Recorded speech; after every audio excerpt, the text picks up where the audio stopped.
The Book of Five Rings by Miyamoto Musashi, translated by William Scott Wilson. Narrated by Scott Brake. Translation copyright 2002 by William Scott Wilson. This unabridged audiobook is published by arrangement with Kodansha International Limited and was produced in the year 2010 by Tantor Media Incorporated, which holds the copyright thereto. Forward. In a private collection in Japan, there is a remarkable painting, nearly 400 years old, of a shrike on a withered branch. Done in monochrome India ink and measuring about 4 feet high by 1.5 feet wide, it expresses a tension and clarity of spirit that seem to go far beyond the bounds of its relatively few lines.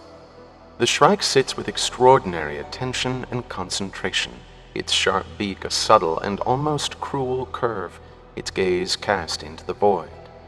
It is clearly a bird such as we rarely see in our backyards.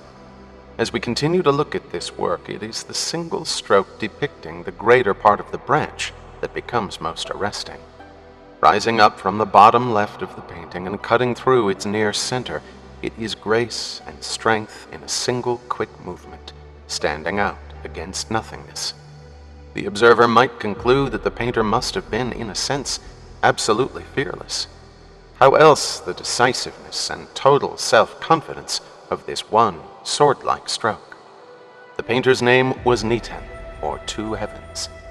More exactly, Niten was the artistic name of one Shinmen Musashi, or Miyamoto Musashi.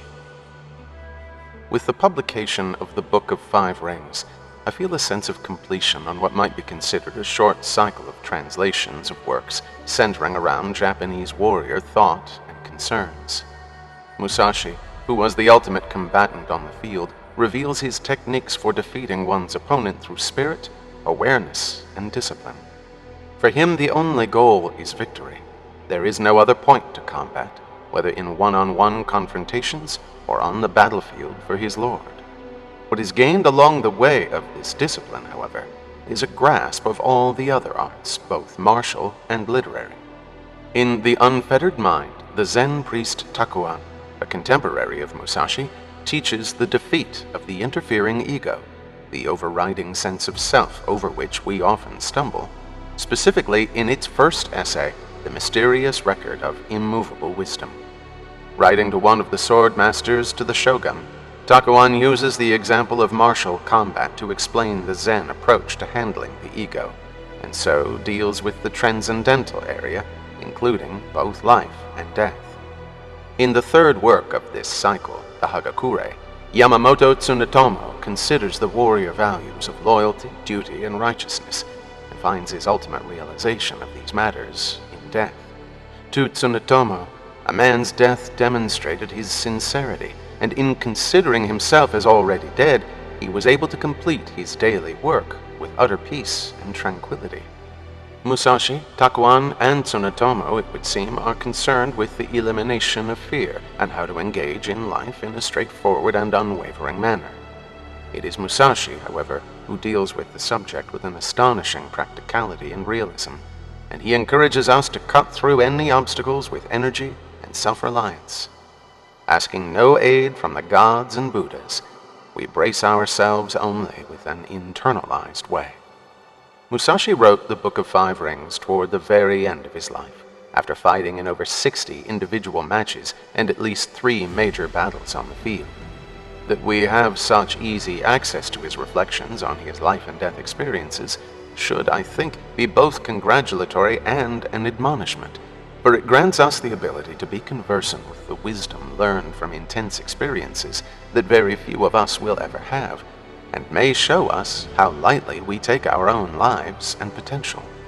Accordingly, while the Book of Five Rings will be of extraordinary interest to practitioners of the martial arts and students of Japanese culture, its study will be of value for anyone whose life encompasses conflict.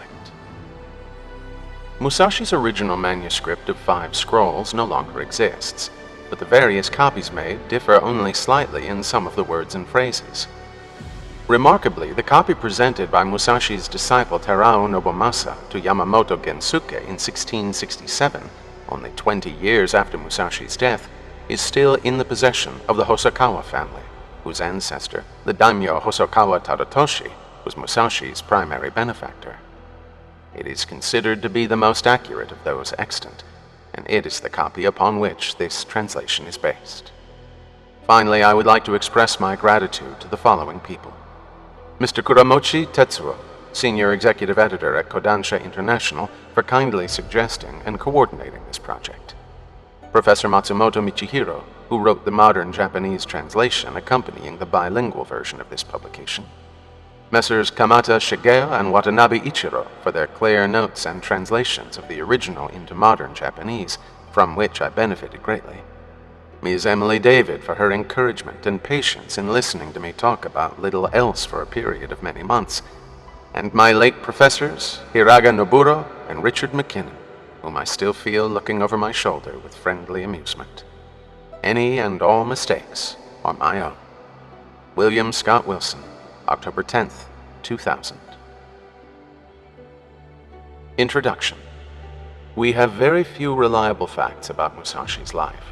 His own words on the subject fill less than a page at the beginning of the Book of Five Rings, and later accounts such as the Nintenki or the Tanba Hokin Hikei were all written 80 to 130 years after his death.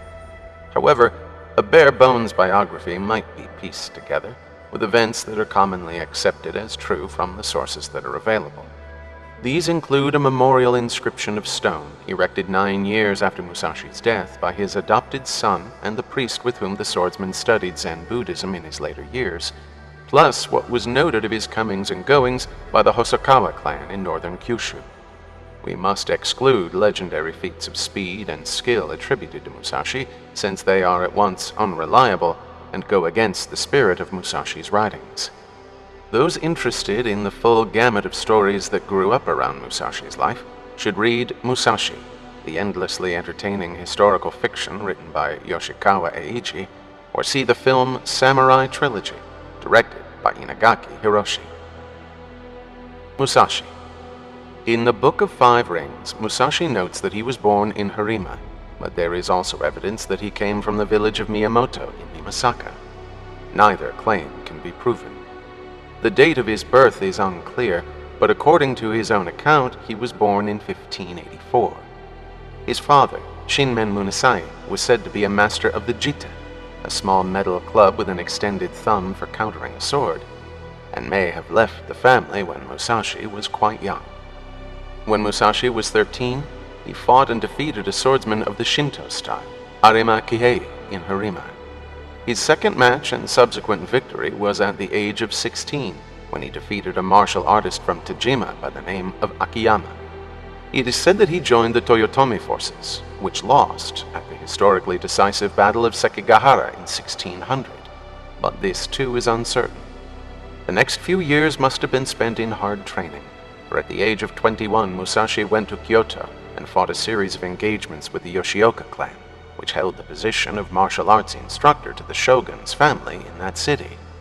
After maiming the eldest brother, Yoshioka Seijuro, with a wooden sword, and killing the second brother, Denshichiro, Musashi fought off a group of Yoshioka disciples who, beneath the pines of the Ichijo temple, tried but failed to take revenge. It is said that it was during the fight with Seijuro that Musashi's eyes were opened to the two heavens, or two-sword style. Leaving the Yoshiokas in disarray, Musashi met and defeated a disciple of the famous Inei, a spearman priest at the Hozoin.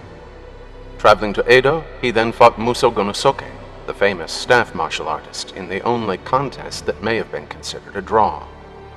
A little later, he fought and defeated a practitioner of the Yagyu style, a style that would become one of the most famous of the period. Moving on to Iga, he met with the well-known sickle and chain martial artist Shishido Baiken and defeated him as well. In April of 1612, Musashi left Kyoto and went to Kokura in northern Kyushu. There he sought out one of his father's former disciples, now a senior official of the Kokura fief, in order to gain permission to have a match with Ganryu Sasaki Kojiro. Kojiro was employed as a sword teacher to the Hosokawa clan, and was famous for his long drying pole sword and swallow style. This famous match was held on Funashima, now called Ganryujima, a small lonely island in the sea off Kokura. Tradition has it that as Musashi was being rowed to the island, he carved a wooden sword from an extra oar, and it was with this sword that he quickly brained his unfortunate opponent. Kojiro did not survive the blow. According to some accounts, Musashi next surfaced in 1615 to take part in the military action at Osaka Castle, the final fall of the Toyotomi clan. After that, he seems to have set out through the northern provinces of Dewa and Hitachi, where he may have taken on his disciple Iori, who was later to become his adopted son. He then returned to Nagoya in Owari and toured a number of other provinces, always seeking out matches with other martial artists. In 1634, Musashi traveled again to Kokura, now under the authority of Ogasawara Tadazane, and stayed a number of years.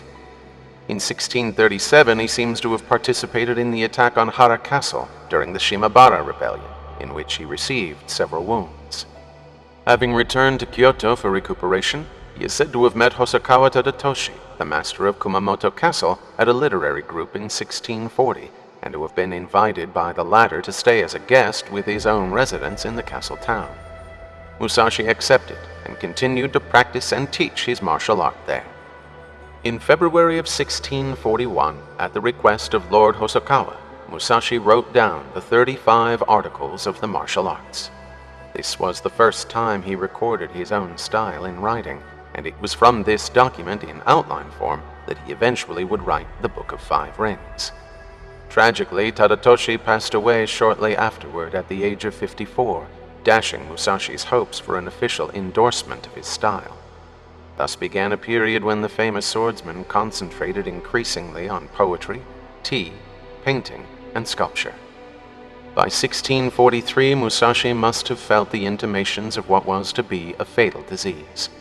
On October 10th of that year, in an act of purification, he climbed Mount Iwato in the province of Higo on the island of Kyushu, bowed in veneration to heaven, worshipped Kannon and stood before the Buddha, and began to compose the Book of Five Rings.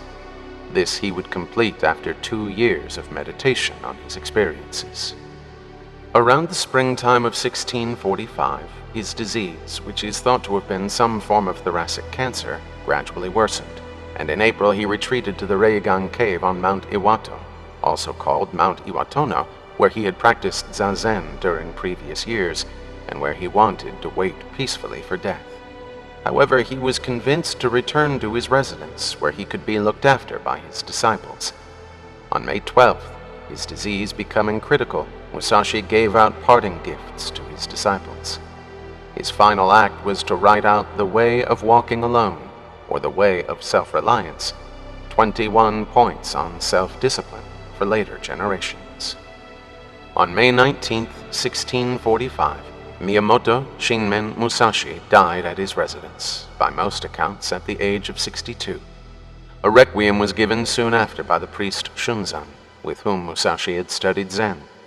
As the priest intoned the sutras, it is said that the sky suddenly clouded over and there was an enormous clap of thunder. Thus was it known that the great swordsman had passed away. The Kyoto Renaissance.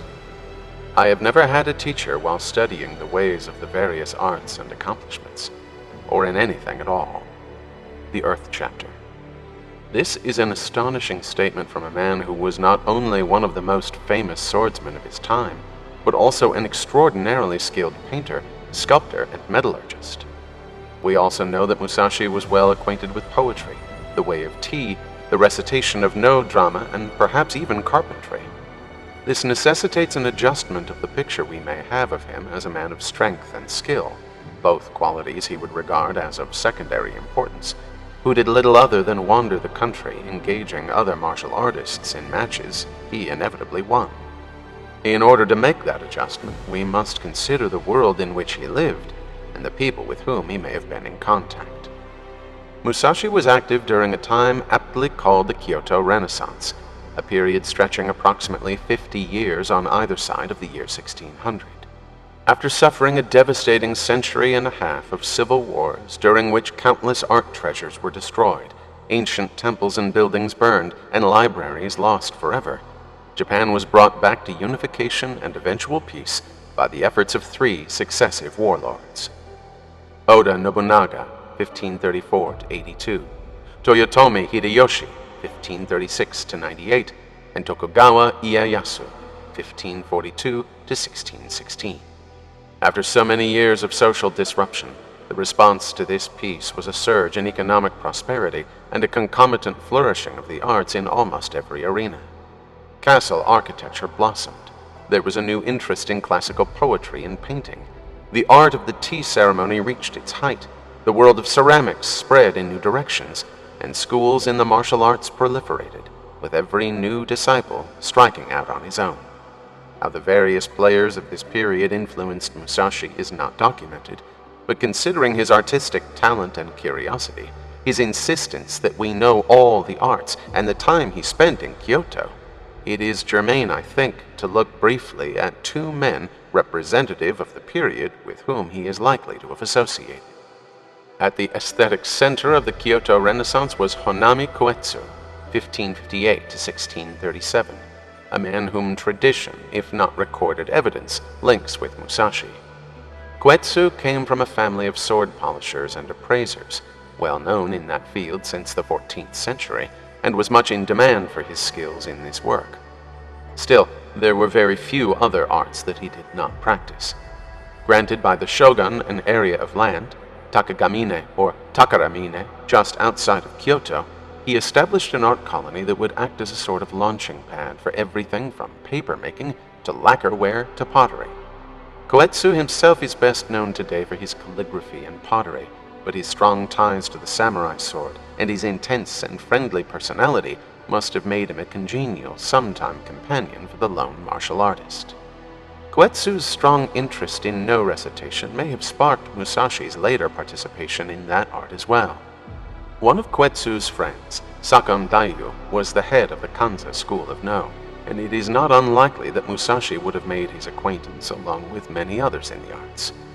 Among Koetsu's other associates were Tawaraya Sotatsu, the painter, Furuta Uribe, the warrior and tea master, Raku Donyu, the potter to the tea masters, and Hayashi Razan, the Confucian scholar. Musashi could not have helped being influenced by this society of talented men, even if only peripherally, and Koetsu's reputed strong character and intense dislike of greed would have fit well with the same tendencies in the swordsman's personality. Musashi insisted that through an intense study and practice of the way of the martial arts, the ways of all other arts would be understood. That his acquaintance with the older sword polisher turned aesthete may have helped open his eyes to this understanding is not recorded, but the jovial shadow of Honami Koetsu seems indeed to pass over the pages of the Book of Five Rings. Takuan Soho, 1573–1645, a Zen Buddhist priest of the Rinzai sect, was another influential character of the Kyoto Renaissance traditionally connected to Musashi. Like Koetsu, Takuan was a polymath who excelled in calligraphy, painting, poetry, gardening, and the tea ceremony. He must have also enjoyed being in the kitchen, for he invented the pickle, still used as a constant in the Japanese diet, and to this day, it retains his name. Takuan was a prodigious writer whose collected works fill 6 volumes. He was an advisor to the emperor and shogun alike, and became abbot of the Daitokuji, a major Zen temple in Kyoto, by the age of 35. The tradition that names Takuan an instructor to Musashi is interesting in a number of ways, but is brought to focus in Takuan's essay, The Mysterious Record of Immovable Wisdom, written not to Musashi, but to Yagyu Munenori, the head of the Shinkage style of swordsmanship. The work deals in part with the relationship of the mind, body, and technique, a subject covered extensively in the Book of Five Rings. In the very beginning of his essay, Takuan tells us, "What is called Fudomyo-o, a wrathful manifestation of the central Buddha Vairocana, is said to be one's unmoving mind and an unvacillating body. Unvacillating means not being detained by anything. Glancing at something and not stopping the mind is called immovable. This is because when the mind stops at something, the breast is filled with various judgments, and there are various movements within it. When its movements cease, the stopping mind moves, but does not move at all. When you first notice the sword that is moving to strike you, If you think of meeting that sword just as it is, your mind will stop at the sword in just that position. Your own movements will be undone, and you will be cut down by your opponent. The action of spark and stone underscores the point that the mind should not be detained by things. It says that even with speed, it is essential that the mind does not stop.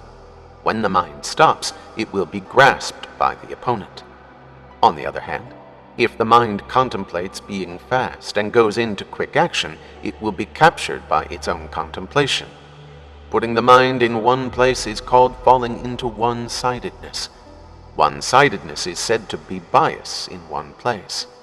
Correctness is in moving about anywhere. The correct mind shows itself by extending the mind throughout the body. It is not biased in any one place. The effort not to stop the mind in just one place, this is discipline.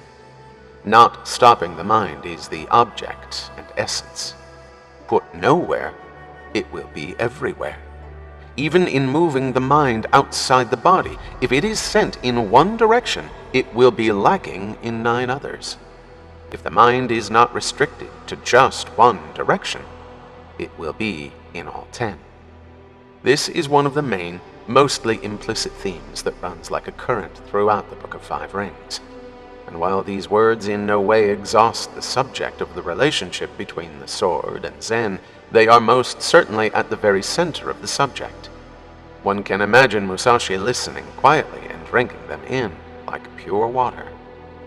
Musashi's association with the artists and Buddhist priests of the Kyoto Renaissance cannot be accurately documented, but at the same time, in no way can it be dismissed. It is clear that in terms of his own development from rural birth to being both an undefeated swordsman and talented multiple artist, he would have had, if not teachers, then companions and associates on the way. Kyoto is and always has been a very connected society, with strong relationships among people of high aesthetic abilities. Nor was this social network limited to Kyoto.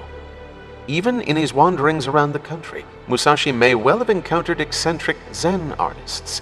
His contemporary Fugai comes to mind, as surely as he encountered the 60-odd martial artists he would fight and defeat. Musashi's final domicile, where he taught, meditated, and wrote his book, was not Kyoto, but faraway Kumamoto in northern Kyushu. Yet even this place was the home of the Hosokawa, one of Japan's oldest and most artistic warrior clans. And while his main benefactor there was the daimyo Hosokawa Tadatoshi, he would likely have met and talked with the latter's father, Tadaoki, a master politician, a master in the way of tea, a campaigner of every talent, and a lacquerware artist beyond compare. We can see Musashi having tea with the old man, the rough hands that held the sword so many times cradling a chojiro tea bowl, and talking about the way of the warrior. For those who would study my martial art, there are rules for putting it into practice. Touch upon all of the arts. From the Earth chapter. Buddhism and the Book of Five Rings. Much has been made of Musashi's Buddhism, and, paradoxically, his lack of the same. In the very beginning of the Book of Five Rings, he tells us that before starting the book, he bowed in veneration to heaven, worshipped Kannon, and stood before the Buddha. A few lines later, he informs us that in writing this book, I am not borrowing the ancient words of Buddhism. And then, I will express the heart of truth, using the ways of heaven and Kanzeon as mirrors. Accordingly, we can see that Musashi had something of Buddhism in his heart, but he would not try to give his experiences and words legitimacy by invoking Buddhism in his words. It is clear in the Book of Five Rings that the Zen Buddhist insistence on absolute personal experience and transcendence of the interfering self is one of the touchstones of Musashi's thought. We also have the tradition of his relationship with the Zen priest Takuan, and the Hosokawa records of his studying Zen under Abbot Shunzan. But Zen Buddhism was hardly the only religion during Musashi's time. Honami Koetsu came from a long line of Nichiren sect Buddhists, and indeed, most of the artists at his colony in Takagamine belonged to that sect. Hosokawa Tadaoki's wife, Gracie was a Japanese Christian, although Tadaoki was not. Then there is the Shingon Buddhist faith, which has run like an undercurrent in Japanese culture since the 8th century, a sect which believes that anything of beauty, in nature or in art, partakes of the Buddha nature. Could Musashi, as a wanderer through the countryside and an artist, have been immune to such ideas? How much did Musashi's religious convictions or practices influence his martial art? The Book of Five Rings gives us only a hint, but it is worthwhile, I think, to look at that hint with a little more focus. The Five Rings, which is both part of the title and forms the structure of the book, refers to the Buddhist theory of the five elements, and Musashi gives only a short statement for the choice of this motif. Earth, because it symbolized his fundamental view of the martial arts. Water, because of his own style based on fluidity and purity. Fire, or battle, because of its energy and ability for quick change. Wind, the other style, because of the double meaning, wind and style, of the Chinese character. And emptiness, because this is ultimately the place from which all other activities come. The five elements come from a long religious tradition and are used as objects of meditation in many different ways. Musashi, inquisitive as he was, would have been at least conversant with these. Besides their traditional characteristics of solidity and hardness, earth, fluidity, water, heat and activity, fire, motion, wind, and the encompassment of all the other four, emptiness, the five elements have each traditionally been aligned with a direction and a meditation Buddha as well. Thus, the earth contains the direction south and the Buddha Ratnasambhava, water, the east and the Buddha Ashkopya, fire, the west and the Buddha Amitabha, wind or air, the north and the Buddha Amagasiti, and emptiness, the center of all directions and the central Buddha Vairocana. Each of these Buddhas has its own meaning, color, symbol, and transformational wisdom. In esoteric Buddhism, each of them, along with their respective qualities, is to be meditated on in turn as a method of more effective resolution of life's problems, and as a way leading to eventual enlightenment. Such meanings would have been clear to Musashi and his disciples, but would not necessarily have been spelled out by Musashi in a book on martial arts. The significance of the selection of the five elements for both the title and the structure of his work, however, remains. In passing, it is interesting to note that one of Musashi's most famous sculptures depicts Fudomyo, a wrathful manifestation of the central Buddha Vairocana, who represents the fundamental nature of the universe. This Fudomyo, whose name means immovable wisdom king, is represented with a sword to cut through our ignorance and a rope to bind up our emotions, actions Musashi deemed essential in the martial arts for being more effective. While given a wrathful expression, the figure is moved fundamentally by compassion, the very essence of the Kannon, whom Musashi worshipped before writing this book. Both Fudo and Kannon are the symbols of the unshakable tranquility Musashi sought to translate to his students in their moments of life and death. Musashi wrote the Book of Five Rings at the end of his life as a guidebook for the disciples he had taught face to face. It was a broad outline, in a sense, of work he had done with them over a period of years, a reminder or prompt to guide them after he was gone. Some items were apparently so inimical to the written word that after a line or two defining the subject, he simply wrote, "This is an oral tradition," meaning that it had to be passed on person to person, rather than in a book. Though the vehicle of this book is technique, its essence is mind. To Musashi, the martial arts were an approach or psychology to the way. They were not something to be bought and sold, as so many of the martial arts schools, both then and now, make them out to be, nor were they something to decorate one's life. Conflict is real. The way is real. The student must use his or her real experience to resolve the two. And it is mind, far more than technique, that will be the enabler. Musashi insisted on the importance of real experience, and the reader should not miss the fact that the phrase, "You should investigate this thoroughly," is repeated more than any other in the book. 1 week before he died, Musashi continued to press his points home. Picking up his brush and, as the Zen masters would say, with the kindness of an old grandmother, he wrote out the way of self-reliance, or literally, the way of walking alone. 21 items to help the students of the future nail down what was theirs alone. It is fitting to end this short introduction with what would be his last admonition. The way of walking alone, or the way of self-reliance. Do not turn your back on the various ways of this world. Do not scheme for physical pleasure. Do not intend to rely on anything. Consider yourself lightly. Consider the world deeply. Do not ever think in acquisitive terms. Do not regret things about your own personal life. Do not envy another's good or evil. Do not lament parting on any road whatsoever. Do not complain or feel bitterly about yourself or others. Have no heart for approaching the path of love. Do not have preferences. Do not harbor hopes for your own personal home. Do not have a liking for delicious food for yourself. Do not carry antiques handed down from generation to generation. Do not fast so that it affects you physically.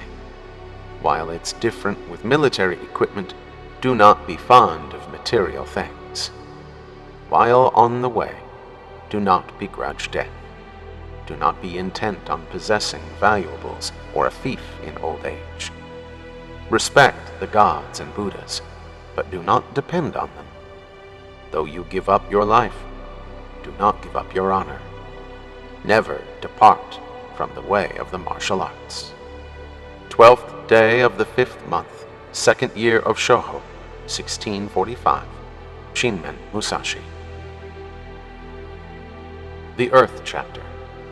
I have named my own way of the martial arts the Two Heavens, One Style, and after many years of discipline have thought to describe it in a book for the first time.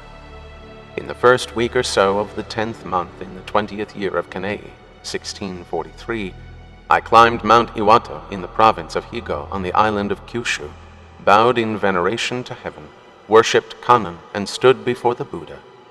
Born in the province of Harima, I am the warrior Shinmen Musashi no Kami Fujiwara no Genshin. I have now reached the age of 60. From long ago in my youth I set my mind on the martial arts, and had my first match when I was 13. My opponent was a martial artist of the Shinto style, Arima Kihei, whom I defeated. At the age of 16 I defeated a strong martial artist by the name of Tajima no Akiyama. At the age of 20 I went to the capital and met with famous martial artists. And although I fought a number of matches, I was never unable to take the victory.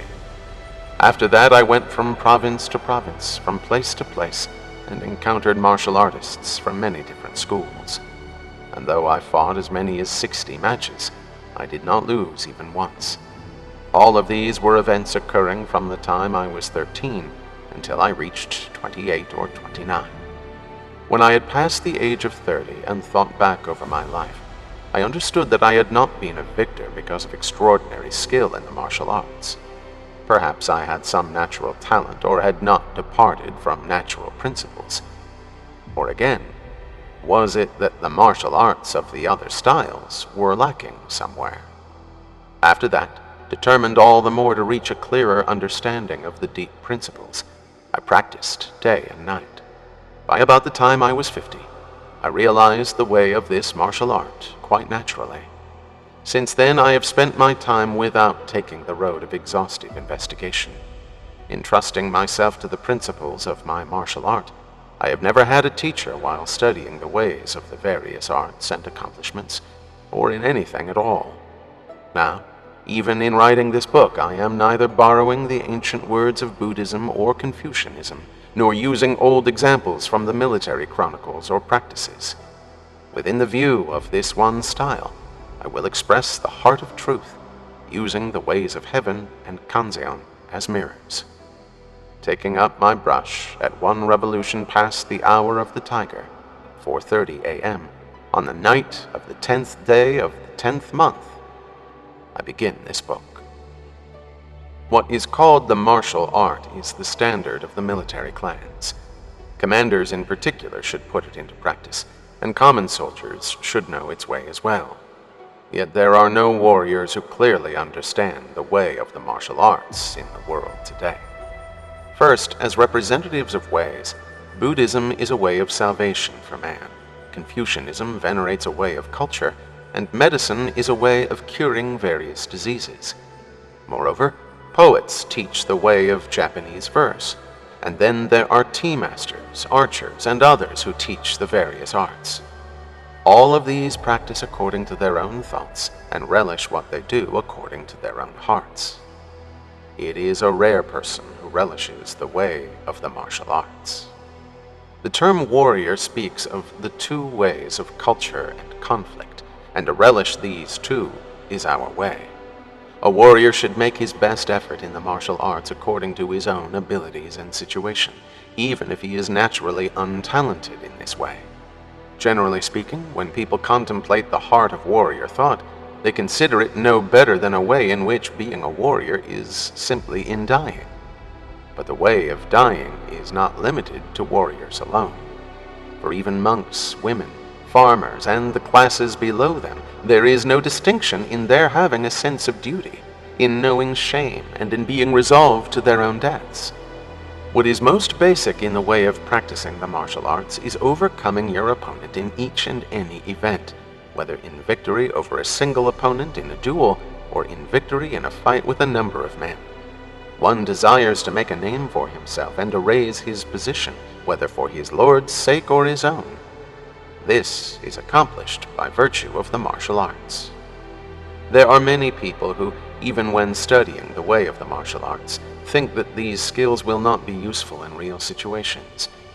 In fact, the true way of the martial arts is to train so that these skills are useful at any time, and to teach these skills so that they will be useful in all things. The way of the martial arts. In China, and even in our own country, those who have put this way into practice have traditionally been spoken of as masters of the martial arts. As a warrior, one should necessarily study this practice. These days, the men making their way through the world calling themselves martial artists are generally only teachers of sword techniques. Recently, the priests of the Kashima and Kantori shrines in the province of Hitachi have established various styles, declaring them to have been transmitted by the gods, and have traveled from province to province, teaching them to others. Since times past, among the various achievements and arts, there has been something called the method of gaining the advantage. But while it may be spoken of throughout the arts, swordsmanship should not be limited to this proposition alone. Swordsmanship is difficult to know simply by the advantage gained from it generally, nor, of course, is it at all suitable to the laws of warfare. When you look at the world, the various arts have been tailored to be items for sale. Likewise, a person thinks of himself as something to be sold, and even the implements of these ways are proffered as merchandise. This mentality divides the flower and fruit into two, and makes much less of the fruit than the flower. In this way of the martial arts especially, form is made into ornament, the flower is forced into bloom, and technique is made into display. One talks of this or that dojo, teaching this way or that way in an attempt to gain some benefit. Someone has said that the immature martial art is a source of great injury, and this is certainly the truth. Generally speaking, people make their way through the world in four ways: the way of the warrior, the farmer, the artisan, or the merchant.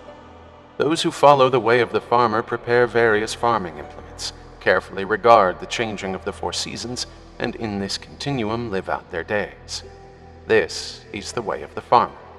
Following the way of the merchant, the man who makes sake seeks out various methods of production, makes a profit from its good or poor quality, and thus earns his living. In whatever way the merchant takes, he does the work appropriate to him and makes his way through the world by making a profit. This is the way of the merchant. As for the warrior, he prepares for himself the weapons of the various military practices and must sufficiently determine the proper uses of those weapons. This is what must be done in the way of the warrior.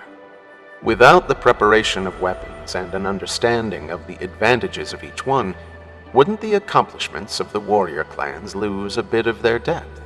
Following the way of the artisan, the carpenter, for example, skillfully prepares all the different kinds of tools, learns the best way of using each one, takes out his carpenter's square, works correctly according to the plans, does his work unfailingly, and makes his way through the world.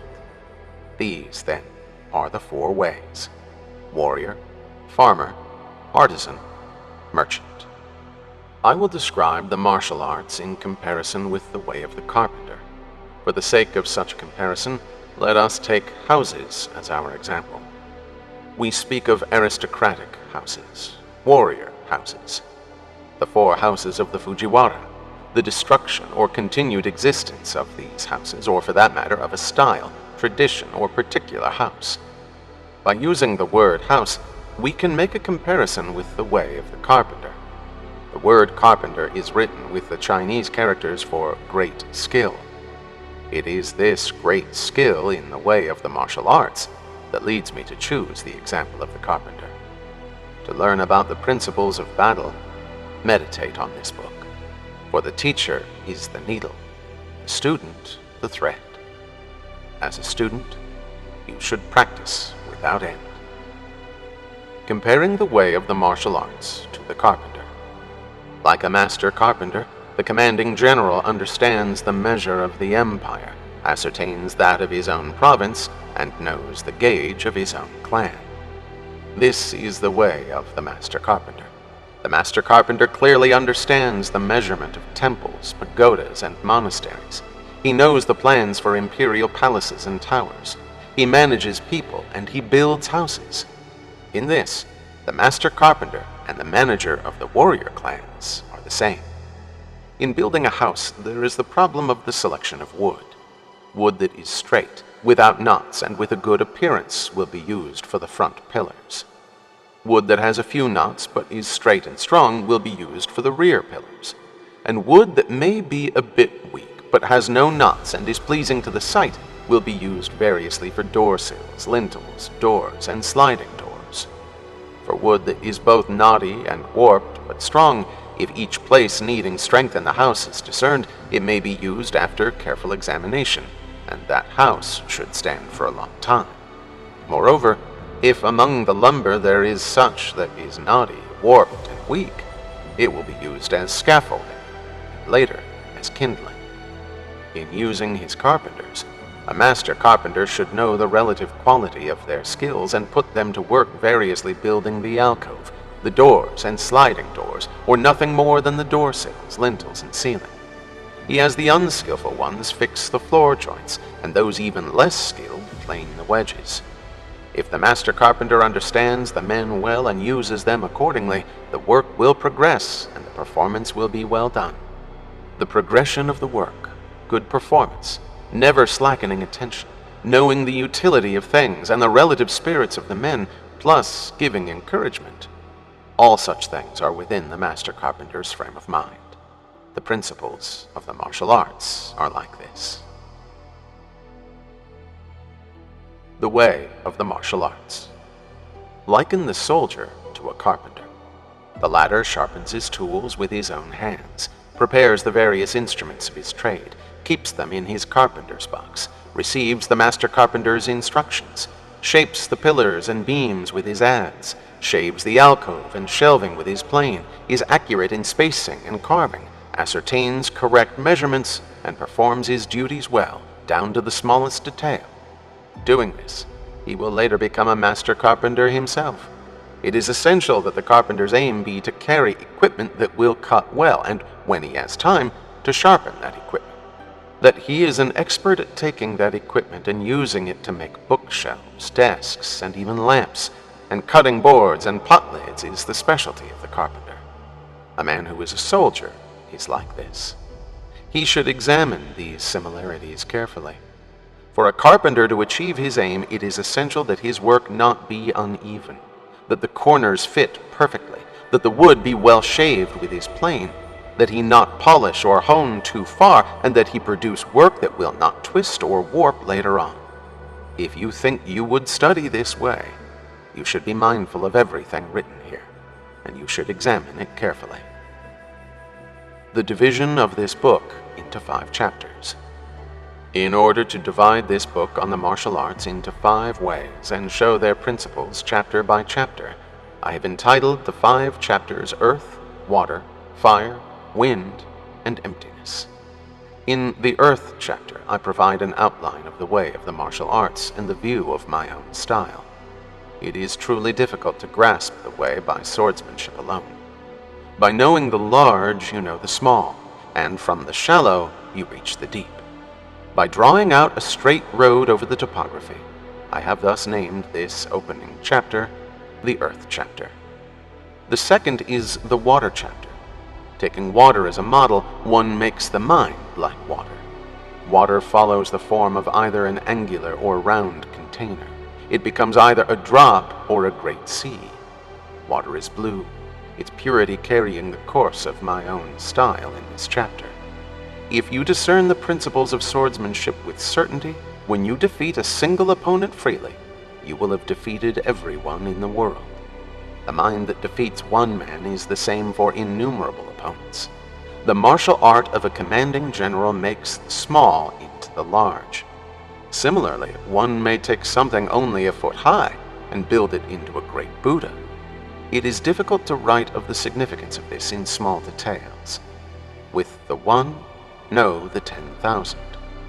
This is the principle of the martial arts, and an aspect of my own style I set down in this chapter.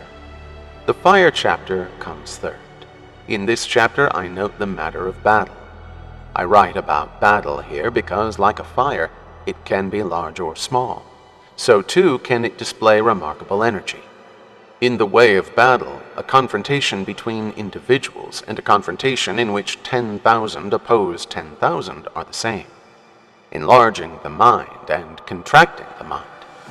You should look at this and examine it well. It is easy to see what is large and difficult to see what is small.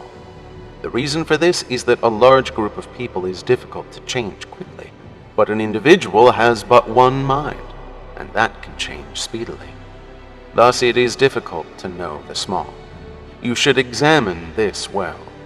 Because the situation is one of an instant, this chapter deals with daily training, and as each moment is considered a decisive one, with not letting the mind go slack. These are the essentials of the martial arts. For this reason, it is in this chapter that I write about victory or defeat in battle. The Wind chapter, the 4th chapter, is not about my own style, but rather about the other martial arts and their various styles. The Chinese character for wind also means style, and as there are ancient styles, modern styles, and styles in the various schools, I will here clearly explain the martial arts in this country, as well as the techniques of their various styles. This is wind, or style. If you do not know others, it is difficult to understand yourself. There are always heretical understandings, no matter in what way or affair you conduct yourself. If you put your energy into such an understanding day by day, but your mind is wide of the mark, although you may think that this is a good way, you will not be on the true path when seen from the correct position. If you do not attain the true way, a small warp of the mind will later become a large one. You should investigate this. It is natural that others see the martial arts in swordsmanship alone. But in the principles and techniques of my martial art, there is another significance. I write this chapter to inform you about other martial arts in the world and other styles. I write the 5th chapter, the Emptiness chapter, as emptiness. With the mention of this word, I am not speaking of something akin to an interior or an entrance. Having attained the principles, you leave them. For in the way of the martial arts there is a natural freedom. You naturally gain an extraordinary strength. You know the rhythm of the moment. You strike naturally, and you hit naturally. These things are all contained in the way of emptiness. I write the Emptiness chapter so that you might naturally enter the way of truth. Naming the two-sword style. We speak of two swords because warriors, both commanders and soldiers, wear two swords at their waists from the very beginning. Long ago they were called tachi and katana, but they are now called katana and wakizashi. It is not necessary to write out in detail why a warrior wears these two at his waist. In our country, it is the way of the warrior to wear them whether the reason is understood or not. I call this the two-sword style in order to express its principle. The spear, the halberd, and other weapons are peripheral, but are among the implements of battle. In the way of this style, it is correct for even the beginner to hold a sword and short sword in either hand and train in the way. When you put your life on the line, you want all your weapons to be of use. Your real intent should not be to die with weapons uselessly worn at your waist.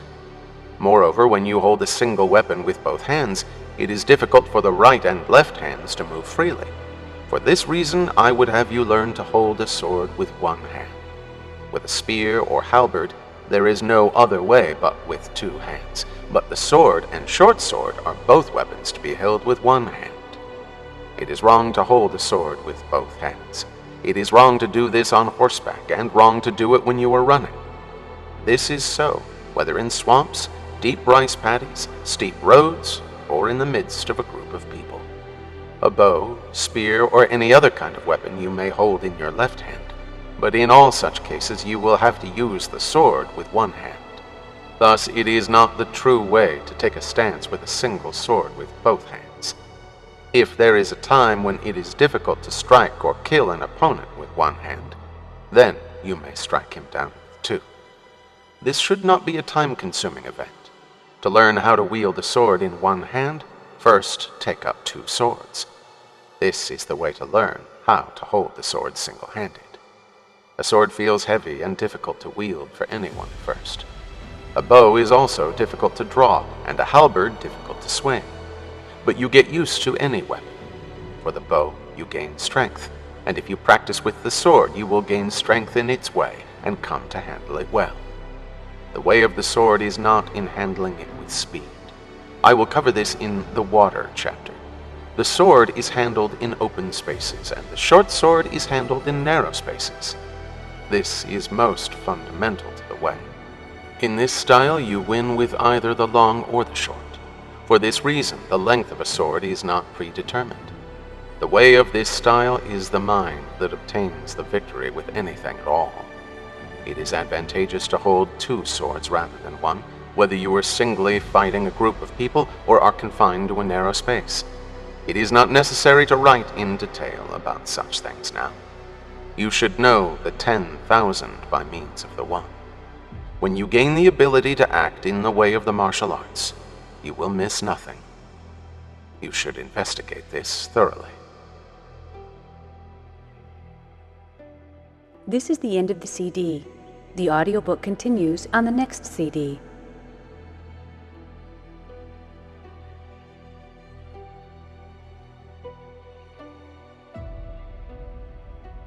Understanding the significance of the words martial arts. In this way, a man who is able to handle a sword is known in the world as a martial artist. Through all of the warrior's arts, if one can shoot the bow well, he is called an archer. If he is skilled with a rifle, he is called a marksman. If he is able to handle a spear, he is called a spearman. And if he has learned the halberd, he is called a halberdier. However, a man who has learned the way of the sword is not called a practitioner of the sword or short sword. The bow, the rifle, the spear, the halberd are all weapons of the military houses and are all included in the way of the martial arts. But there is a reason why the sword is called the martial art on its own. It is by virtue of the sword that both society and oneself are put in order, and thus it is the sword from which the martial arts originate. If a man obtains the virtue of the sword, he can singly defeat 10 men. If one man can singly defeat 10 men, then 100 men can defeat 1,000, and 1,000 can defeat 10,000. In this way, in my style of the martial arts, 1 man or 10,000 men are the same, and each and every one of the practices of a warrior are called martial arts. Concerning the way, Confucianists, Buddhists, tea masters, masters of ceremonial practices, no dramatists and such. None of these are within the way of the warrior. Even though their ways are not ours, if you know the way broadly, not one of them will be misunderstood. It is essential that each person polish his own way well. Understanding the value of armor. In understanding the value of the implements of battle, you see that each one, according to the time or occasion, communicates its own meaning. The short sword often has advantage when you draw close to your opponent in a narrow place.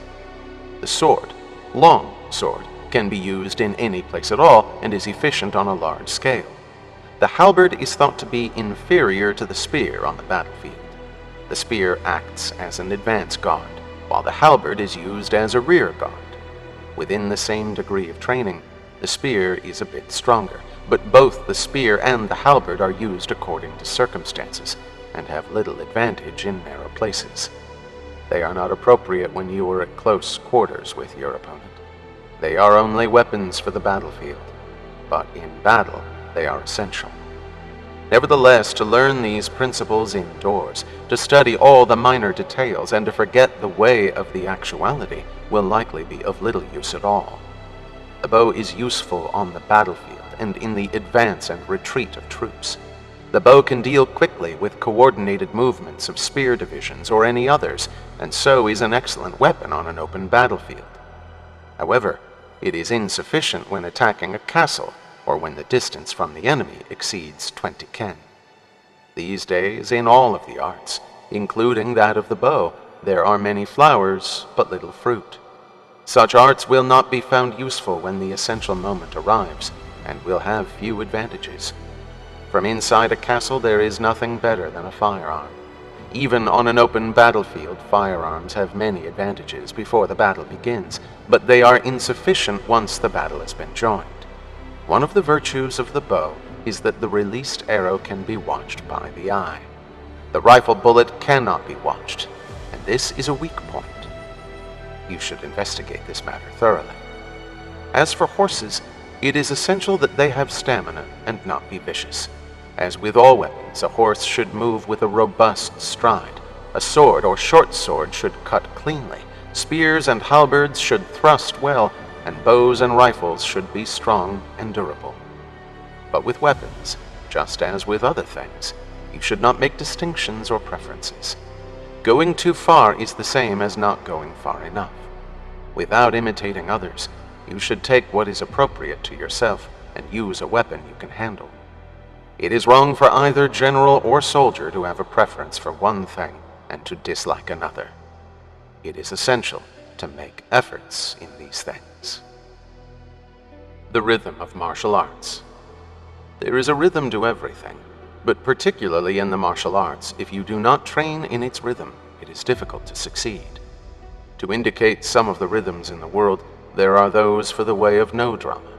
When the rhythms of the musicians playing wind and stringed instruments are coordinated, the entire rhythm is balanced. In the military arts, there is a rhythm and timing in the release of the bow, in the firing of a rifle, and even in mounting a horse. You cannot ignore rhythm in any of the arts and accomplishments. Moreover, there is rhythm in the formless. Concerning the position of a warrior, there is a rhythm to rising in the service of his lord, and a rhythm for retreating from it. There is a rhythm to being in harmony with others, and a rhythm to not being in harmony with them. In the way of the merchant, there is a rhythm for becoming a wealthy man, and a rhythm for ruining oneself with wealth.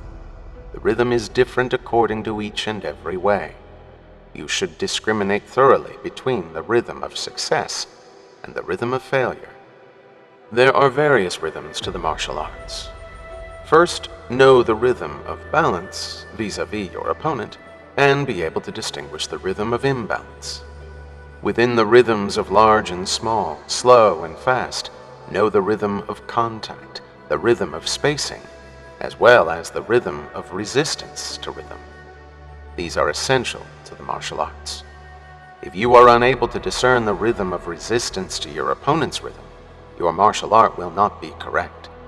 In a battle of martial arts, victory is in knowing the rhythms of your various opponents, in using a rhythm your opponent will be unable to grasp, and in developing a rhythm of emptiness rather than one of wisdom. In each of these chapters, I write most principally of this matter of rhythm. You should investigate what is written here and train yourself thoroughly. As for the way of the above style of martial art, by endeavoring to put it into practice morning and evening, day in and day out, your mind should broaden of itself, and you will have a martial art for either large groups of men or individuals. Passing this on to the world, I now write this down for the first time in the 5 chapters of earth, water, fire, wind, and emptiness. For those who would study my martial art, there are rules for putting it into practice. 1. Think without any dishonesty. 2. Forge yourself in the way. 3. Touch upon all of the arts. 4. Know the ways of all occupations. 5. Know the advantages and disadvantages of everything. 6. Develop a discerning eye in all matters. 7. Understand what cannot be seen by the eye. 8. Pay attention to even small things. 9. Do not involve yourself with the impractical. Generally speaking, you should put your mind to these principles in this manner and train yourself in the way of the martial arts. In this way alone, if you do not take a broad field of vision towards what is true, it will be difficult to become an accomplished martial artist. If you are able to learn these rules, it will be a way in which you should not be defeated, even alone against 20 or 30 opponents. If you will first and foremost keep your attention unfailingly on the martial arts and exert yourself in the correct way, you will defeat others with a strike of the hand or overcome others by the power of perception. Again, if through your training you can freely move your entire body at will, you will defeat others with this body. And if your mind becomes trained in this way, you will defeat others with your mind. Extending yourself this far, how could this be a way for your own defeat? Again, as a martial art for large numbers, this way will excel in supplying good men as soldiers and in using numbers of those men. It will excel as a way to carry yourself correctly, and it will excel in regulating the country, in maintaining the people, and in establishing order in society. You will know how not to fall behind others in any of the other ways, how to help your own self, and how to establish your reputation. This is the way of the martial arts. 12th day of the 5th month, 2nd year of Shōhō, Shinmen Musashi. The Water Chapter. The heart of the martial art of the two heavens style takes water as its foundation and exercises the practice of advantage. Because of this, I have named this the Water Chapter, and here write about the swordsmanship of this style. This way is in all regards difficult to write about in detail with the mind just as it is. But even if the words do not seem to connect, you should be able to perceive its principles naturally. You should deeply consider what is written in this book, word by word, character by character. If you think about it indifferently, you are likely to diverge from the way many times. Concerning the principles of the martial arts, there may be many places where they are described in the manner of a contest of individuals, but it is essential that you understand these principles to be for a battle of opposing armies of 10,000 men as well, and that you see them in a large way. In this way especially, if you misperceive it or become lost just a little, you will fall into distortion. You will not reach the essence of the martial arts by merely looking at this book. Think that what is written down here was done just for you, and do not consider simply looking at it, familiarizing yourself with it, or trying to imitate it. Rather, you should consider these principles as though they were discovered from your own mind, and continually make great efforts to make them a physical part of yourself. The frame of mind for the martial arts. In the way of the martial arts, do not let your frame of mind be any different from your everyday mind. In both everyday and military events, your mind should not change in the least, but should be broad and straightforward, neither drawn too tight nor allowed to slacken even a little. Keep the mind in the exact center, not allowing it to become sidetracked. Let it sway peacefully, not allowing it to stop doing so for even a moment. You should investigate these things thoroughly. Do not let your mind stand still even when you are in repose, but do not let it speed up even when you are involved in quick actions. The mind should not be distracted by the body, nor the body distracted by the mind. Be very watchful of the mind, but less so of the body. Let the mind be replete without being the least bit overloaded. Though the mind appears weak on the surface, it should be strong at the bottom. Act so that your opponent cannot understand your mind. The man whose body is small should bear everything in mind about the man whose body is large, and the man whose body is large should bear everything in mind about the man whose body is small. But whether the body be large or small, keep the mind straight in a way that it will allow no personal preferences. All these things are essential. Do not let the mind become clouded inside. Keep it broad and place your wisdom in that broad place. It is very important to polish both wisdom and mind earnestly. Sharpen your wisdom, distinguish principle and its opposite in the world.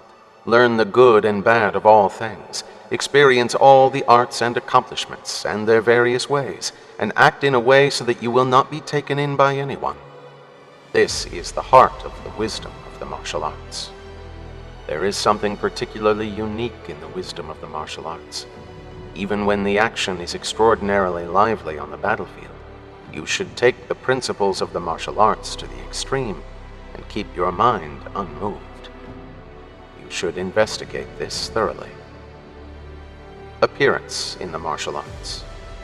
In body posture, your face is neither turned down nor turned up. It is neither turned to the side nor distorted. Your eyes are not confused and your brow is not knit. Narrow the space between your eyebrows and do not move your eyeballs at all. Narrow the eyes a little without expressing a glimmer. With your face tranquil and the line of your nose straight, you should have a slight sensation of sticking your chin out. The line of the back of your neck is straight.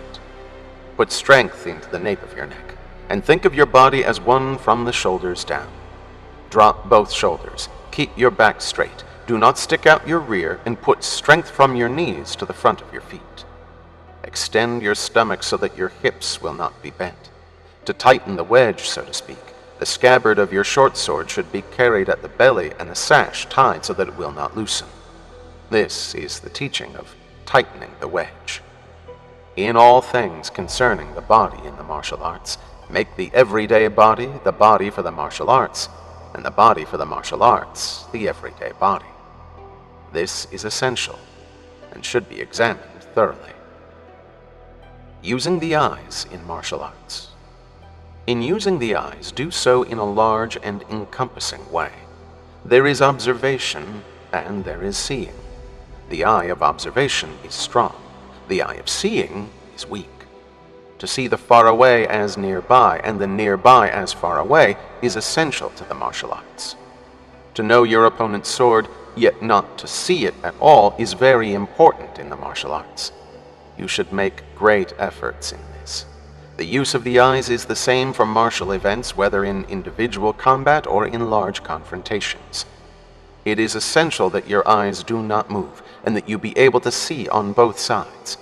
It is difficult to understand such a thing when suddenly the situation becomes chaotic. Learn what is written in this book. Master the use of the eyes and do not change that use under any circumstances. This is something you should investigate thoroughly. The way to hold a sword. To grasp a sword, give your thumb and index fingers a sense of flotation. Keep your middle finger neither tight nor loose, and tighten your ring and little fingers. It is wrong to have a relaxed grasp. You should take up the sword with the idea of cutting your opponent down. When you do this, you should hold your sword so that there is no change in your grasp, nor the possibility of your hand contracting into an uncontrollable position. Whether you are bracing, parrying, striking, or restraining your opponent's sword, you should be intent on moving only your thumb and index finger a little. In all events, grasp your sword with the intent of cutting the man down. Your grasp does not change when doing this, whether the act involves the testing of new swords on prisoners or corpses, or is taking place in a real fight. In all things, whether it be the sword or the hand, immobility is undesirable. Immobility means a dead hand. Mobility means a living hand. You should understand this well. Use of the feet. In the carriage of the feet, you should float your toenails a little and step strongly with your heels. In the use of the feet, you should walk as usual, whether the case calls for large, small, quick, or slow strides. Feet that seem to fly, float, or be immobile are, all three, undesirable. There is something important in this way called the yin-yang foot, and it is considered essential. The yin-yang foot means never moving just one foot. With yin-yang, you step right and left, whether striking, pulling back, or parrying a blow. I repeat, you should never step with just one foot. You should investigate this thoroughly. The 5 stances. The 5 stances include the upper, the middle, the lower, the right side stance, and the left side stance. The stances are divided into 5, but they are all for the purpose of cutting a man down. There are no other than these 5. No matter which of these stances you take, you should not think of the stance itself, but rather that you are going to cut your opponent down. Whether a stance is large or small, it should follow the circumstances and the advantage you wish to take. The middle, upper, and lower are stances of the body.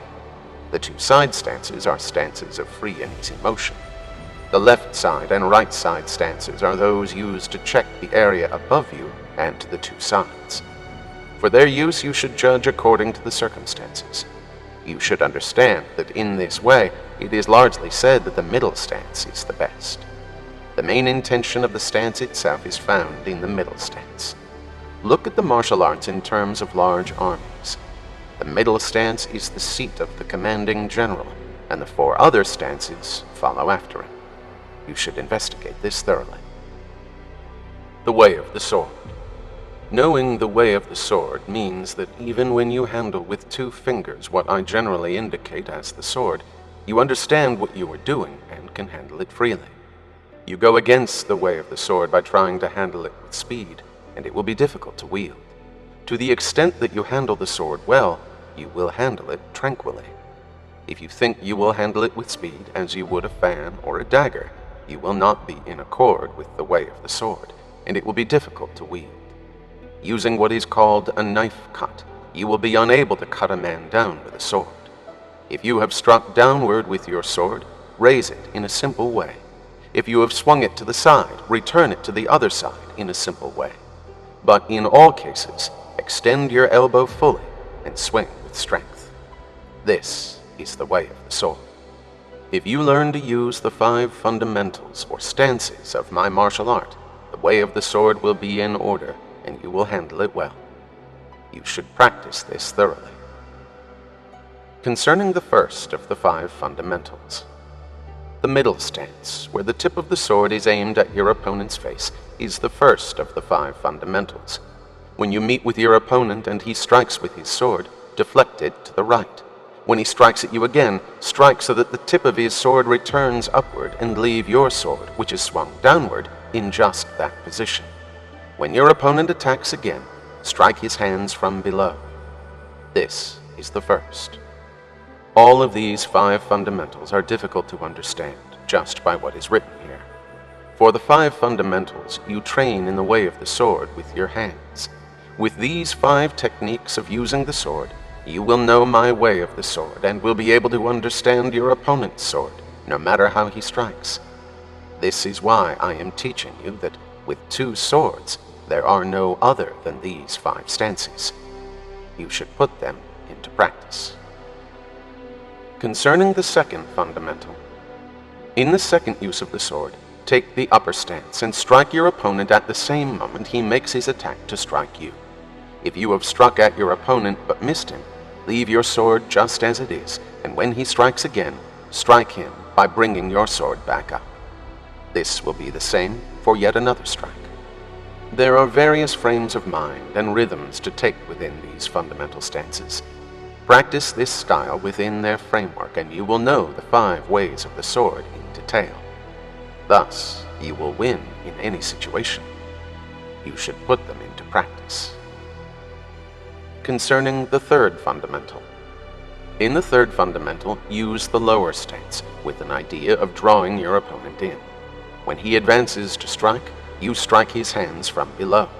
At the point when you are to strike his hand, your opponent may once again advance to strike. As he goes to knock down your sword, let his excessive rhythm pass, then cut his upper arm laterally after he has made his strike. With the lower stance, you kill the opponent at the same moment he strikes. For training in the way, the lower stance is fitting for both the beginner and the more experienced alike. You should take up the sword and practice. Concerning the 4th fundamental. In the 4th stance, you should take a position with the sword held laterally to the left, striking your opponent's sword hand from below. As your opponent moves to strike down on your upward strike, stay intent on striking his hand. Parry the path of his sword immediately, then cut obliquely in the direction of your shoulder. This is the way of the sword. Again, it is a means of winning by parrying the path of your opponent's sword as he strikes. You should investigate this thoroughly. Concerning the 5th fundamental. In the 5th fundamental, you should take a stance with your sword held laterally to your right. As your opponent comes to strike, change the path of your sword from the lower side, raise it to the upper position, and immediately cut down from above. This is also for the purpose of knowing the way of the sword well. If you get used to wielding the sword with this fundamental stance, you will be able to handle a heavy sword easily. I have not written in detail about these 5 fundamentals. To know my style in general, to gain a larger understanding of its rhythm, and to be able to discern the direction of your opponent's sword, it is essential to first polish these 5 fundamentals daily. By earnestly applying these paths of the sword, by seeing through your opponent's intent, and by using these various rhythms, even as you fight with your opponent, you will win in one way or another. You should understand this thoroughly. The lesson of the stance, no stance. The so-called stance, no stance calls for no stance at all to be taken with your sword. However, as I place this within the 5 stances, there is a stance here. According to the chances your opponent takes, and his position and energy, your sword will be of a mind to cut him down in fine fashion, no matter where you place it. According to the moment, if you want to lower your sword a little from the upper stance, it will become a middle stance. If, according to the situation, you raise your sword a bit from the middle stance, it will become the upper stance. Likewise, the lower stance may be raised a little to become the middle stance. This means that the 2 side stances, depending on their position, may be moved a little to the center to become either the middle or lower stance. This is the principle in which there is and there is not a stance. At its heart, this is first taking up the sword and then cutting down your opponent, no matter what is done or how it happens. Whether you parry, slap, strike, hold back, or touch your opponent's cutting sword, you must understand that all of these are opportunities to cut him down. To think, I'll parry, or I'll slap, or I'll hit, hold, or touch will be insufficient for cutting him down. It is essential to think that anything at all is an opportunity to cut him down. You should investigate this thoroughly. With martial arts in the larger field, the placement of numbers of people is also a stance. All of these are opportunities to win a battle. It is wrong to be inflexible. You should make great efforts in this. Striking your opponent in 1 count. The rhythm of striking an opponent in 1 count means taking a position within which both you and your opponent may strike each other, and, before he has settled on a tactic, and without moving your body or putting your mind anywhere, striking him quickly and directly. Striking with this rhythm before your opponent has even considered pulling back his sword, avoiding a blow, or striking with his sword is the 1 count. You should learn this well, practicing to strike quickly in the rhythm of the interval. The double action rhythm. In the double action rhythm, when you advance to strike your opponent and he quickly moves back and then strikes, Feign your next move by first striking at the point where he has completed his action, then strike once again at the point of his withdrawal. This is the double action rhythm. It will be rather difficult to master this stroke by merely following what is written here, but once having received this lesson, you will quickly come to understand it. The no thought, no concept strike. When you think that both you and your opponent are ready to strike, your body becomes a striking body, your mind becomes a striking mind, and your hand instantaneously strikes with strength emerging from nothingness and leaving no wake. This is the most important strike, that of no thought, no concept. This is often an effective strike, and you should practice and master it thoroughly. The strike of running water. Should you and your opponent be equally matched, and should he attempt to quickly move away, avoid your strike, and brush your sword away, you must inflate both body and mind. Let your sword follow your body, and quite slowly strike with all the power of momentarily restrained water bursting forth from a running stream. This I call the strike of running water. When you master this, you will have with certainty a good strike. It is essential to discern your opponent's position. The connection hit. When you are about to strike your opponent and he tries to either parry or brush the stroke aside, hit his head, hand, and foot in one stroke. The connection strike describes a strike made any place at all with one path of your sword. Learn this strike well. It will be effective at any time. Use this in fights often, and you will understand it. The flint and spark hit.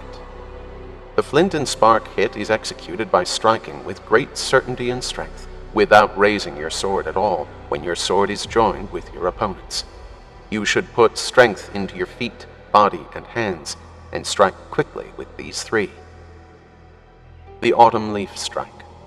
The heart of the autumn leaf strike is in striking down your opponent's sword and picking it up yourself. When your opponent takes a stance in front of you and is intent on striking, hitting, or parrying with his sword, strike his sword strongly with either the no thought, no concept strike or the flint and spark strike in mind. In the same moment, without letting up for a second, if you hit him again with the lowered point of your weapon, he will invariably drop his sword. The body taking the place of the sword. This could also be called the sword taking the place of the body. As a rule, when you strike at your opponent, you do not strike with both body and sword at the same time. Depending on the circumstances of your opponent's attack, you use your body first in the strike, causing your sword to then strike regardless of your body. Though it may be that without moving your body, you strike with your sword, for the most part, the body strikes first and is followed by the strike of the sword. You should investigate this thoroughly and put it into practice. The strike and the hit. The strike and the hit are two different things. The heart of what is called a strike, no matter what kind of strike, is to do so consciously and with certainty. A hit is when you have advanced toward and collided with your opponent, even when, by virtue of your strength, he dies immediately. This is a hit. A strike is executed consciously. You should examine this. Whether you are going for your opponent's hand or foot, the hit comes first. This is so that after the hit you can strike with strength. Hitting may be understood as touching. When you have learned this well, it is a special thing. You should make efforts in this. The body of the shuko.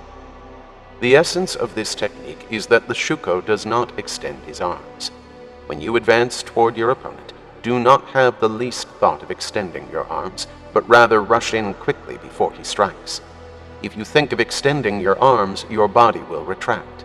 Thus, be intent on entering quickly and striking with your entire body. It is easy to approach with your body in the same time it would take for your hand to reach out. You should investigate this thoroughly. The body of lacquer and glue. The essence of lacquer and glue is that when you have come close to the body of your opponent, stick to it without separating. When you have closed in on your opponent's body, stick to it with strength, head, body, and feet. Often people will close in with their head or feet but will leave out the rest of their body. Keep your body pressed to your opponent's without letting even a small space in between. You should investigate this thoroughly. Comparing stature. Comparing stature refers to the avoidance of contracting your body in any way whenever you have closed in on an opponent. Close in with strength, extending your legs, waist, and neck, and align your face with that of your opponent. In measuring yourself up to him, be intent on exceeding him. You will then gain in height and rush in with strength. You should make great efforts with this. Applying glue. When you and your opponent strike together and he has checked your blow, continue to apply your sword to his as if you were applying glue, and close in. The essence of this stickiness is to make it difficult for your swords to separate, but you must be mindful not to use too much strength. When you make contact with your opponent's sword, apply the glue and close in. Do so with great tranquility and you will feel no distress.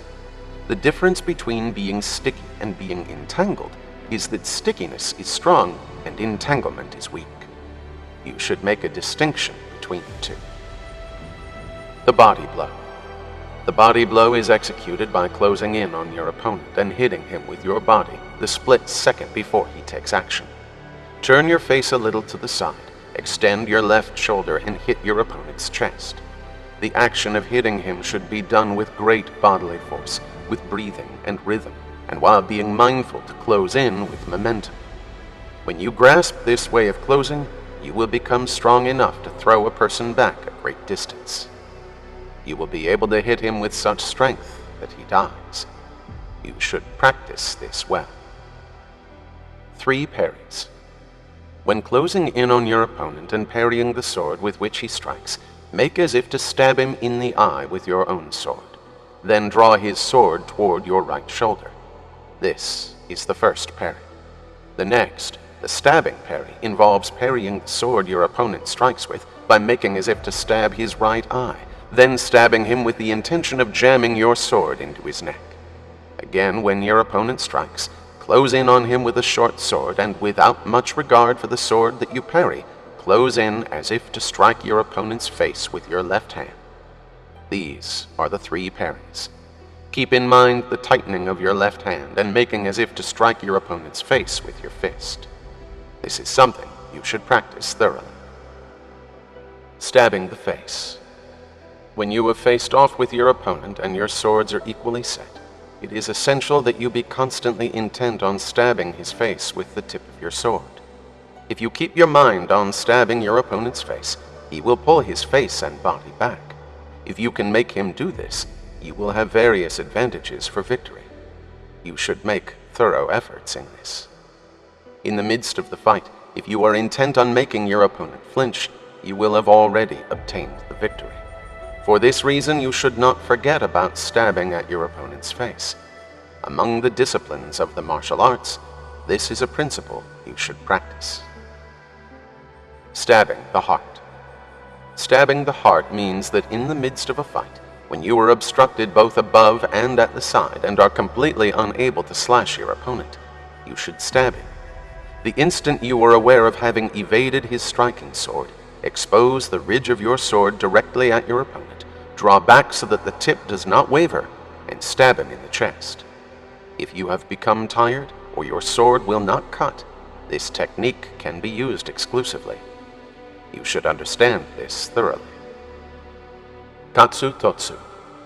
For Katsu Totsu, when making your attack and closing in on your opponent, and he in turn goes to make a counterattack, raise your sword as if to stab him from below and strike him in return. Both actions should be done with a quick rhythm, striking with a Katsu Totsu. That is, Katsu when you make your rising stab, Totsu when you strike. Whenever you are in the middle of an exchange of blows, this rhythm is particularly fitting. The proper execution of Katsu Totsu is to keep a sense of stabbing your opponent as you raise the tip of your sword, but then in that very instant to strike him. That is the rhythm. You should practice and investigate this well. Slap and parry. The slap and parry is used when you are engaged with an opponent and the rhythm becomes one of just banging away at cross purposes. When your opponent strikes, you slap and meet his sword with yours. The heart of slapping and meeting is not simply in a fierce slap or a simple parry. In responding to your opponent's sword, you slap it as it strikes, and then immediately you strike your opponent. The essence of this is that you take the offensive with both the slap and the strike. If your slap is done with a good rhythm, even with small intent, the tip of your sword will not fall no matter how hard your opponent strikes. Encountering many opponents. Encountering many opponents is of concern when you alone are engaged against a large number of men. Unsheath both sword and short sword, open left and right arms broadly, and take a stance with your swords tilted laterally. Even when your opponents come at you from all directions, be of a mind to drive them into one place. When your opponents attack, see clearly who is in front of you and who behind. Quickly engage the man or men advancing in front of you, but watch peripherally and understand the position of your opponents. Handle the sword in your right hand and the sword in your left at one time, but independently. It is not good to hesitate. The essence of this is to quickly take stances toward your opponents on both sides. Where opponents come forth, cut into them vigorously and put them into disorder. Then immediately charge to where other opponents advance and rout them as well. Above all, be intent on driving your opponents into one direction like a school of fish. When you see that they are falling all over each other, you should wade into them vigorously and without any pause. If you do not chase in directly toward the place where your opponents have gathered, you will not make progress. And if you start thinking about the direction from which your opponents will come, your mind will be waiting and you will have the same result. Parry your opponent's rhythm, know where they will crumble, and you will have the victory. From time to time, practice herding your opponents into a group and chasing after them. If you understand the heart of that, you will be at ease whether your opponents number 1, 10, or even 20. Investigate this and practice it well. The principle of exchanging blows.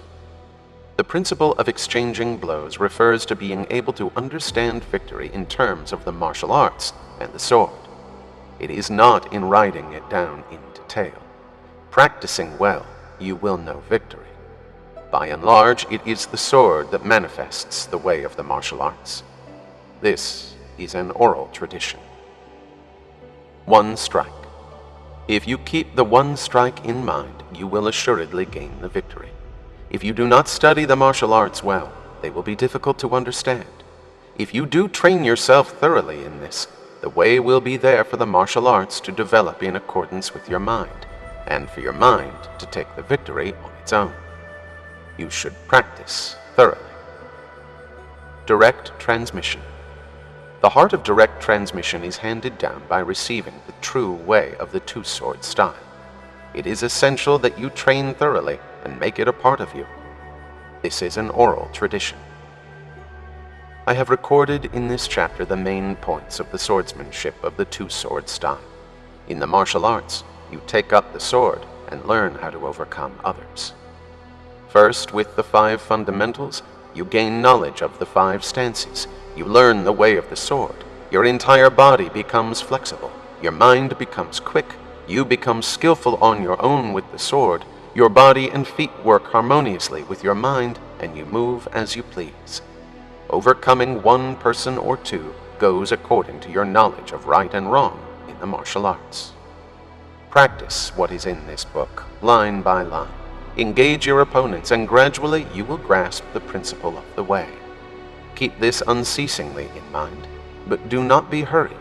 Try your hand from time to time, and learn the heart of each step. And no matter whom you fight, know his mind. The journey of 1,000 ri proceeds step by step, so think without rushing. Understanding that this is the duty of a warrior, put these practices into action. Surpass today what you were yesterday. Go beyond those of poor skill tomorrow, and exceed those who are skillful later. You should do as is written in this book, and not think in a way that will let your mind become sidetracked. Therefore, no matter what kind of opponent you fight and defeat, by turning your back on this teaching, you will not be on the true way. If these principles are recalled to mind, you should be able to discern how to beat any number of opponents on your own. This being so, grasp the way of the martial arts with the strength of your knowledge of swordsmanship, for many opponents or only one. See to it that you temper yourself with 1,000 days of practice, and refine yourself with 10,000 days of training.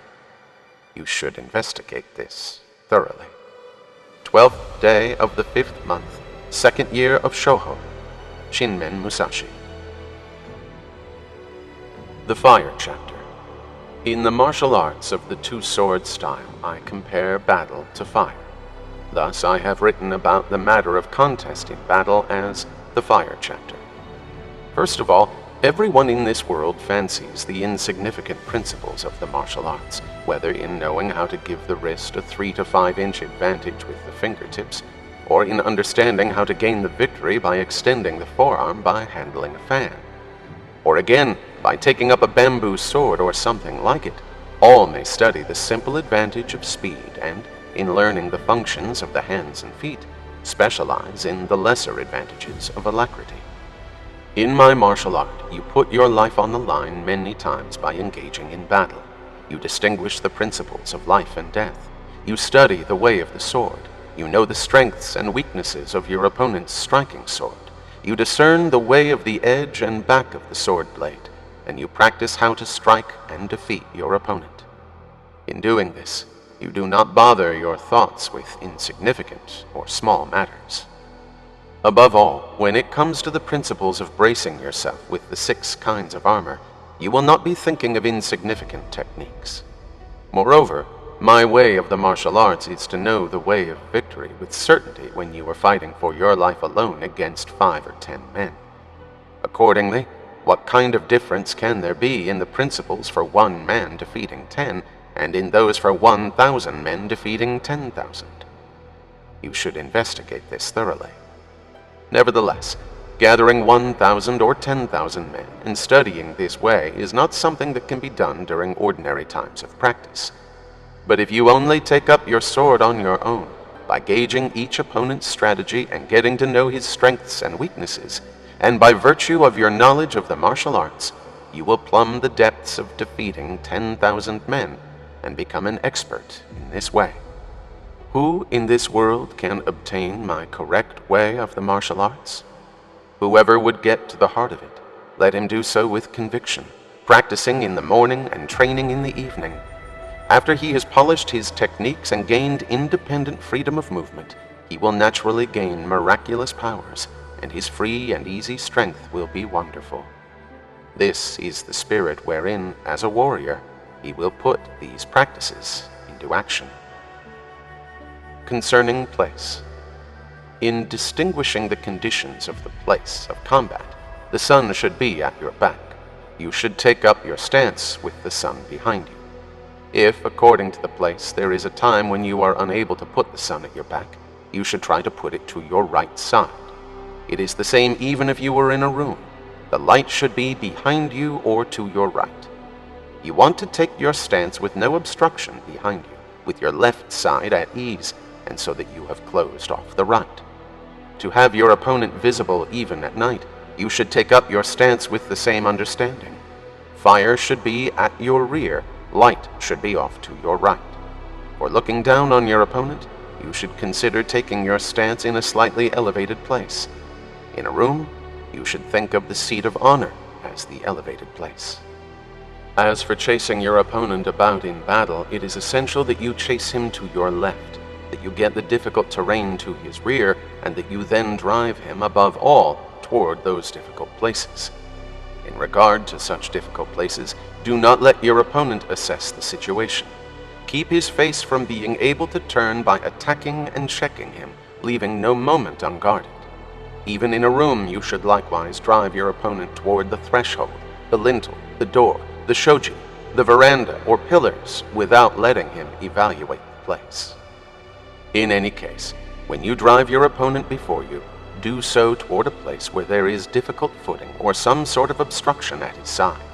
It is important that you be intent to use the advantages of the place, and so gain the victory with the place itself. You should investigate this thoroughly and put it into practice. Taking the 3 initiatives. The initiative of attack is when I attack my opponent. The initiative of waiting is when my opponent attacks me. The body-body initiative is when both my opponent and I attack at the same time. These are the 3 initiatives. In the beginning of any confrontation, there are no other initiatives than these 3. You can quickly gain the victory according to the circumstances of these initiatives, and so they rank first in the martial arts. There are various distinctions involved with these initiatives, but you select your own according to the moment. And as you will be victorious by seeing into your opponent's mind and by the wisdom of the martial arts, I will not write down all the details. First, in the initiative of attack, when you consider attacking, remain calm, then suddenly attack first and quickly. This is an initiative in which you move your body with speed and strength, but leave plenty of margin in your mind. Moreover, while your mind is using great strength, your feet will move a little more quickly than usual. Thus, the initiative is quick and vigorous as you approach your opponent. Again, unfetter your mind and, from beginning to end, be intent on one thing: smashing your opponent. By this, your mind will be strong to its very core, and you will gain the victory. This is, in all events, the initiative of attack. Second, in the initiative of waiting, when your opponent attacks you, stay completely unruffled, but show a weak appearance, and, as he comes close, move away briskly. Looking as though you are now ready to leap away, watch for the moment he relaxes, then take the victory directly and vigorously. This is one initiative. Another is when your opponent attacks and you come on even more strongly. Here, gain the victory immediately by taking advantage of the moment his rhythm changes. These are the principles of the initiative of waiting. In the body-body initiative, as your opponent attacks quickly, you advance calmly but with strength, and as he approaches, your entire being quickly becomes resolved. When you see him waver, take the victory directly and with strength. Again, when your opponent attacks calmly, you attack a little more quickly, but with light and almost floating movements. When he approaches, complicate the movement a little, follow his expression, and vigorously take the victory. This is the body-body initiative. This subject is difficult to write about in detail, but you should make great efforts in what I have written down here. These 3 initiatives are used according to the moment in time and the principles involved. And although they are not always concerned with your making the initial attack, you want to attack first and drive your opponent before you if possible. In any case, using the wisdom of the martial arts, taking the initiative is surely at the heart of gaining the victory. You should practice this thoroughly. This is the end of the CD. The audiobook continues on the next CD.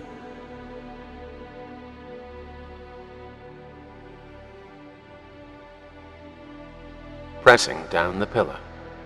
Pressing down the pillow means not letting your opponent's head up.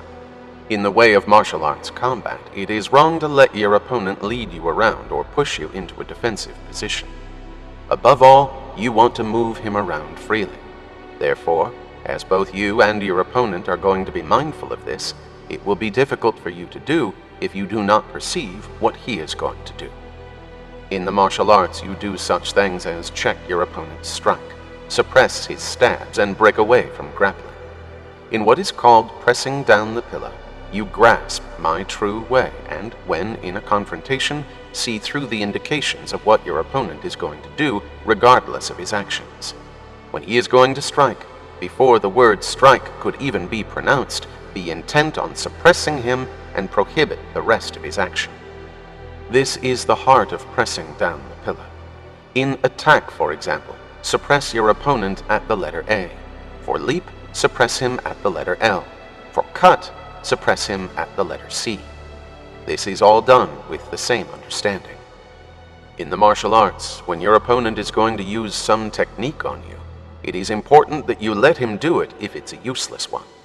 But if his action is functional, suppress it and keep him from completing it. The mind that thinks suppress this, suppress that about an opponent's actions is also a mind on the defensive. First, no matter what you were involved in, entrust yourself to the way, and while the execution of a technique is still in play, suppress what your opponent might think of doing even before the first letter of the word could be pronounced. Sustain your action over your opponent so that anything he does comes to nothing. Thus you will be an expert and forged in the martial arts.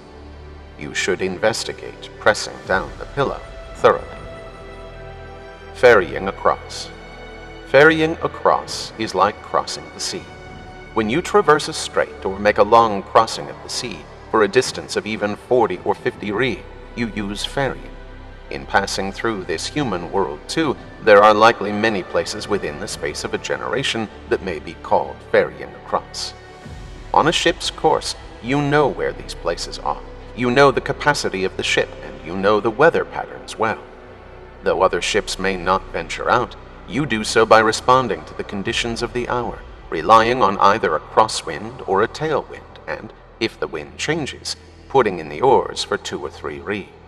With your mind set on arriving at port, you board the ship and ferry across. You should think in terms of ferrying across when you pass through society and set your mind on some serious affair. For the martial arts, ferrying across is essential even in the midst of battle. Here you take into account the level of your opponent, judge your own degree of expertise, and using the principles of the martial arts, ferry across. It is the same for a good mariner ferrying across a sea route. After ferrying across, you again feel at ease. In ferrying across, you will generally gain a quick victory by bringing out the weaknesses in your opponent and taking the initiative yourself. The intent to ferry across is essential in the martial arts, whether your opponents are one or many. You should investigate this thoroughly. Knowing conditions. In the main current of the martial arts, knowing conditions means knowing where your opponents flourish or fall, knowing the number of their allies, taking in the lay of the land, clearly observing your opponent's conditions, and, according to the maneuvering of your own allies and these principles of the martial arts, grasping the way of victory with certainty, understanding the degree of initiative to be taken, and going into battle. Even in solitary combat, it is essential that you discern your opponent's style, see through the character of his allies, detect his strengths and weaknesses, understand how to take him by surprise, know well the scale of his rhythm along with the rhythm of his space and time intervals, and take the initiative. Knowing conditions is being absolutely able to make assessments when your own intellect is strong. As you gain freedom in the martial arts, you should be able to fathom your opponent's mind well, and thus have many ways of victory. You should make efforts in this. Stepping on the sword. First, in martial arts on a grand scale, when our opponents fire bows and guns at our troops and then commence battle in whatever way, they first fire their weapons and then charge. If we then notch arrows to our bows and put powder into our firearms, it will be difficult to push through to their camp. The heart of stepping on the sword, something used principally in the martial arts, is that even with bows and firearms, you must act quickly while they are being discharged. If you charge quickly, it will be difficult to notch another arrow to a bow or discharge a firearm. In all things, when your opponent sets up a tactic, respond to it immediately according to its own principles, and stepping on his actions, defeat him. Again, in the martial arts of one-on-one combat, if you strike only after your opponent has struck with his sword, the fight will become that of one beat after another, and you will make no progress. The idea of stepping on your opponent's striking sword with your foot is to defeat him the moment he strikes, preventing him from striking a second time. Stepping should not be limited to your feet, but whether doing so with your body, mind, or of course your sword, you should be intent on not giving your opponent a second chance. This is therefore the mind of taking the initiative in everything. It does not mean attacking at the same time as your opponent. Stepping on the sword is taking your action immediately upon your opponent's action. You should investigate this thoroughly. Knowing collapse. collapse is common to all things. The collapse of a house, the collapse of a body, the collapse of your opponent. All of them, according to the moment, are collapses from a discordance of rhythm. In martial arts involving large numbers, it is essential to grasp the rhythm of your opponent's collapse and to hasten your offensive so that they cannot escape that moment. Escaping that moment of collapse, they will likely recover. Again, in the martial arts of one-on-one as well, you grasp the moment of collapse in your opponent's changing rhythm during the fight. If you are negligent enough to miss this, you will recover and begin anew, and you will make no progress. It is essential that you grasp the sign of your opponent's collapse and rush him with certainty so that he will be unable to recover. Your rushing attack must be instantaneous and strong, and you must cut him down with such vigor that he cannot recover. You should understand this cutting down with vigor thoroughly. If you miss this action, your mind is shilly-shallying. You should put effort into this. Becoming your opponent. Becoming your opponent means thinking as though your body has become that of your opponent. When you look at the world, people are apt to think that someone who has committed a robbery and has holed himself up in a house must be a strong opponent. But if you consider it from the opponent's view, he is thinking that the whole world is against him and that there is no way of escape. The man who has holed himself up in a house is a pheasant. The man who is going in to cut him down is a hawk. You should make thorough efforts in this. Even in martial arts confrontations involving large numbers, you will be failing in something important if you think of your opponents as strong. If you have a good number of men, understand the principles of the martial arts well, and believe deeply that you are going to defeat your opponents, there should be nothing to worry about. In the martial arts of one-on-one as well, you should think in terms of becoming your opponent. If he thinks you have understood the martial arts well, that you are strong in technique and that you are an expert in the way, he is surely thinking that he is going to lose. You should investigate this thoroughly. Letting go of four hands. Letting go of four hands comes into play when both you and your opponent are of the same mind. You feel as though the fight has come to a stalemate, and you are making no progress. Thinking you have come to a stalemate, you should know enough to discard the situation immediately and gain the victory by some other method. Even in martial arts situations involving large numbers, if you are only intent on grappling, you will make no progress and will inflict injury on your allies. It is important to quickly disregard whatever you are thinking and gain the victory by some method unthought of by your opponent. Again, even in the martial arts of one-on-one, when you think you've come to a situation of four hands, it is essential to change your thinking immediately, assess your opponent, and understand how to gain the victory by another method. You should understand this thoroughly. Moving the shadow. Moving the shadow is used when you cannot see through your opponent's mind. Even in martial arts situations involving large numbers, when you cannot see through your opponent's situation in any way, act as though you were going to attack vigorously, and you will see their intentions. Once you have seen their intentions, it is an easy thing to take the victory by another method. Again, in martial arts situations of one-on-one, when your opponent has taken a stance with his sword behind him or to his side, if you make a sudden movement as if to strike him, his thoughts will be manifested with his sword. Knowing these manifestations, you will immediately perceive a method and should know victory with certainty. If you are negligent, you will miss the rhythm. You should investigate this thoroughly. Controlling the light. Controlling the light is applicable when you can see through your opponent's mind as he makes his attack. In martial arts situations involving large numbers, you control your opponent's tactics as they are about to execute them. If you show them that you will control their methods with strength, they will be controlled by that strength and change their minds. You can also change your mind, take the initiative from the mind of emptiness, and take the victory. Even in a martial arts situation of one-on-one, you check your opponent's strong intentions by the rhythm of your own tactic. Grasp a method of victory in his check rhythm and take the initiative. Drawing your opponent in. Being drawn in is something common to all things. Becoming sleepy is infectious, just as yawns and such are infectious. Time, too, is infectious. In martial arts situations involving large numbers, when your opponents show themselves to be skittish and hurried, you should give an appearance of being not at all affected by this, and rather move all the more leisurely. Your opponents will then be caught up by your actions and will show signs of slackening. When you think they have been drawn in by this, attack quickly and vigorously from the mind of emptiness, and you will gain the victory.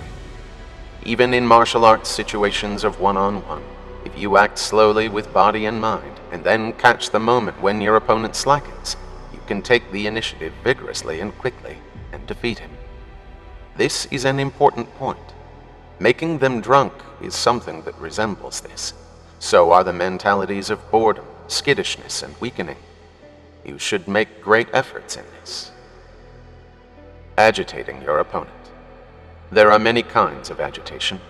One is a feeling of danger, a second is a feeling that something is beyond your capability, and a third is a feeling of the unexpected. You should investigate this thoroughly. In martial arts situations involving large numbers, it is essential to agitate your opponents. It is essential that you attack violently when your opponents are not expecting it. Take advantage of the situation while their minds are unsettled, grasp the initiative, and gain the victory. Again, even in the martial arts of one-on-one, show leisureliness in the beginning, then suddenly attack vigorously. Following through on your opponent's agitation, you can take the advantage without missing a beat and grasp the victory. This is essential. You should investigate this thoroughly. Imposing fear. Fear resides in all things, and the heart of fear is in the unexpected. In martial arts situations involving large numbers, you do not frighten your opponents with what is right before their eyes. People may be frightened by the voices of things, or they may be frightened by making the small seem large. Something frightening coming suddenly from the side also induces fear. You should grasp the rhythm of fear and gain victory by using its advantages. Even in the martial arts of one-on-one, you can frighten an opponent with your body, you can frighten him with your sword, and you can frighten him with your voice. It is essential to do this suddenly, when your opponent is not expecting it. Take advantage of his fear and gain the victory immediately. You should investigate this thoroughly. Entangling. Entangling is when you and your opponent have approached each other and clashed vigorously, and you can see that the fight is going nowhere. It is essential that at that point you immediately intertwine yourself with your opponent and, while being mixed up with him, take advantage of the situation and gain the victory. Whether in martial arts situations involving large numbers or one-on-one, when you and your opponent are set off and then clash with mutual intent but no victory is at hand, it is important to mix in with your opponent immediately, making sure that you cannot become disentwined. Then, seize the advantage of that situation, understand how you can win on the spot, and take the victory vigorously. You should investigate this thoroughly. Touching the corner. Touching the corner refers to the difficulty of forcing your way directly when pressing against anything strong. In martial arts situations involving large numbers, assess the number of your opponents, hit the corner of the place where they have struck out vigorously, and you should be able to grasp the advantage. As that corner begins to lose strength, so will the entire body. It is essential that as that strength fails, you grasp the victory by staying intent on that corner. Even in the martial arts of one-on-one, inflict a wound on a corner of your opponent's body, and as his body grows a little weaker and begins to slump, victory will be an easy matter. You should investigate this matter thoroughly. It is important in discerning the victory. Causing confusion. Causing confusion means acting so that your opponent's mind becomes uncertain. In martial arts situations involving large numbers on the battlefield, gauge your opponent's mind, and with the strength of your own wisdom in the martial arts, send his mind in different directions. Make him think various things, and have him wonder if you will be slow or quick. When you grasp the rhythm of his confusion, discern your point of victory with certainty. Again, in the martial arts of one-on-one, seize the moment and execute various techniques, feigning strikes and stabs and rushing in. When you see the signs of your opponent's confusion, take the victory freely. This is a specialty of battle. You should investigate this thoroughly. The three voices. The three voices are divided and called the beginning, middle, and latter voices. Shouting is essential according to the situation. Voice adds the element of energy, so people shout at fires, great winds, and large waves.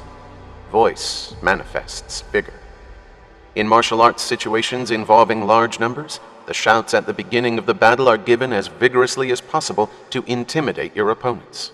The shouts in the middle of the battle lower the pitch and are given from the very depths, and after defeating your opponents, another great shout is given vigorously. These are the three voices. Again, even in the martial arts of one-on-one, you feign a strike and yell, "Aye!" at the very beginning in order to incite your opponent to move. You then strike with your sword after you have yelled. Again, the yell you give after you have struck your opponent is an expression of victory. These are called the beginning and latter voices. You do not give a great yell at the same time you strike with your sword. If you yell during a battle, it is done with a low voice in order to ride its rhythm. You should investigate this thoroughly. Mixing in. Mixing in occurs in battles with large numbers when the troops have clashed and you see that your opponent is strong. You mix in when you attack one point of your opponent's and, seeing that it is collapsed, you leave it and strike at other strong points. Generally, the heart of this is in zigzagging attacks.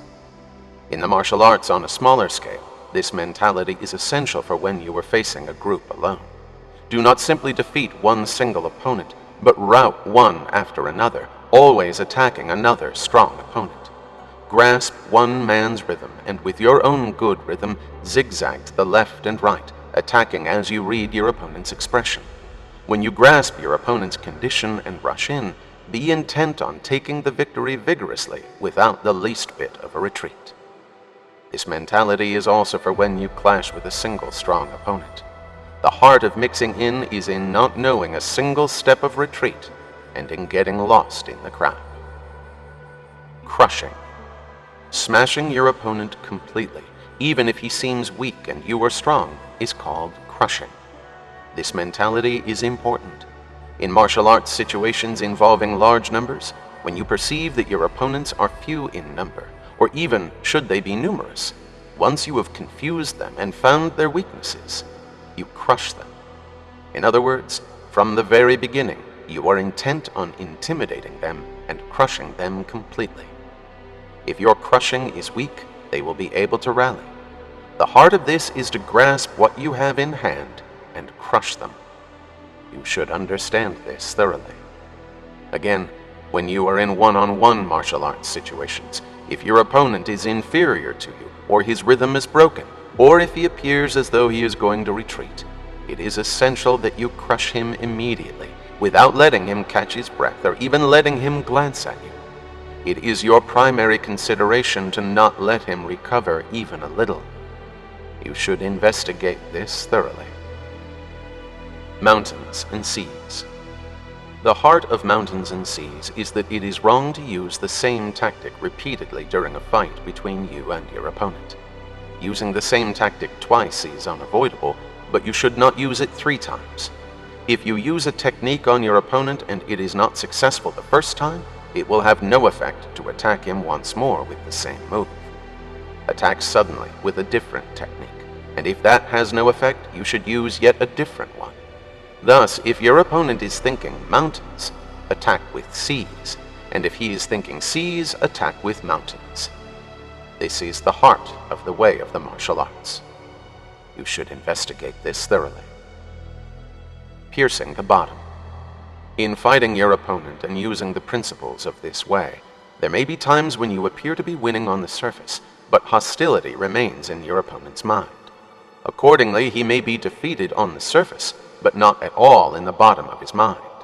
In such situations, it is important that you suddenly adjust your own mind, destroy your opponent's spirit, and make sure that he has been defeated in the very bottom of his heart.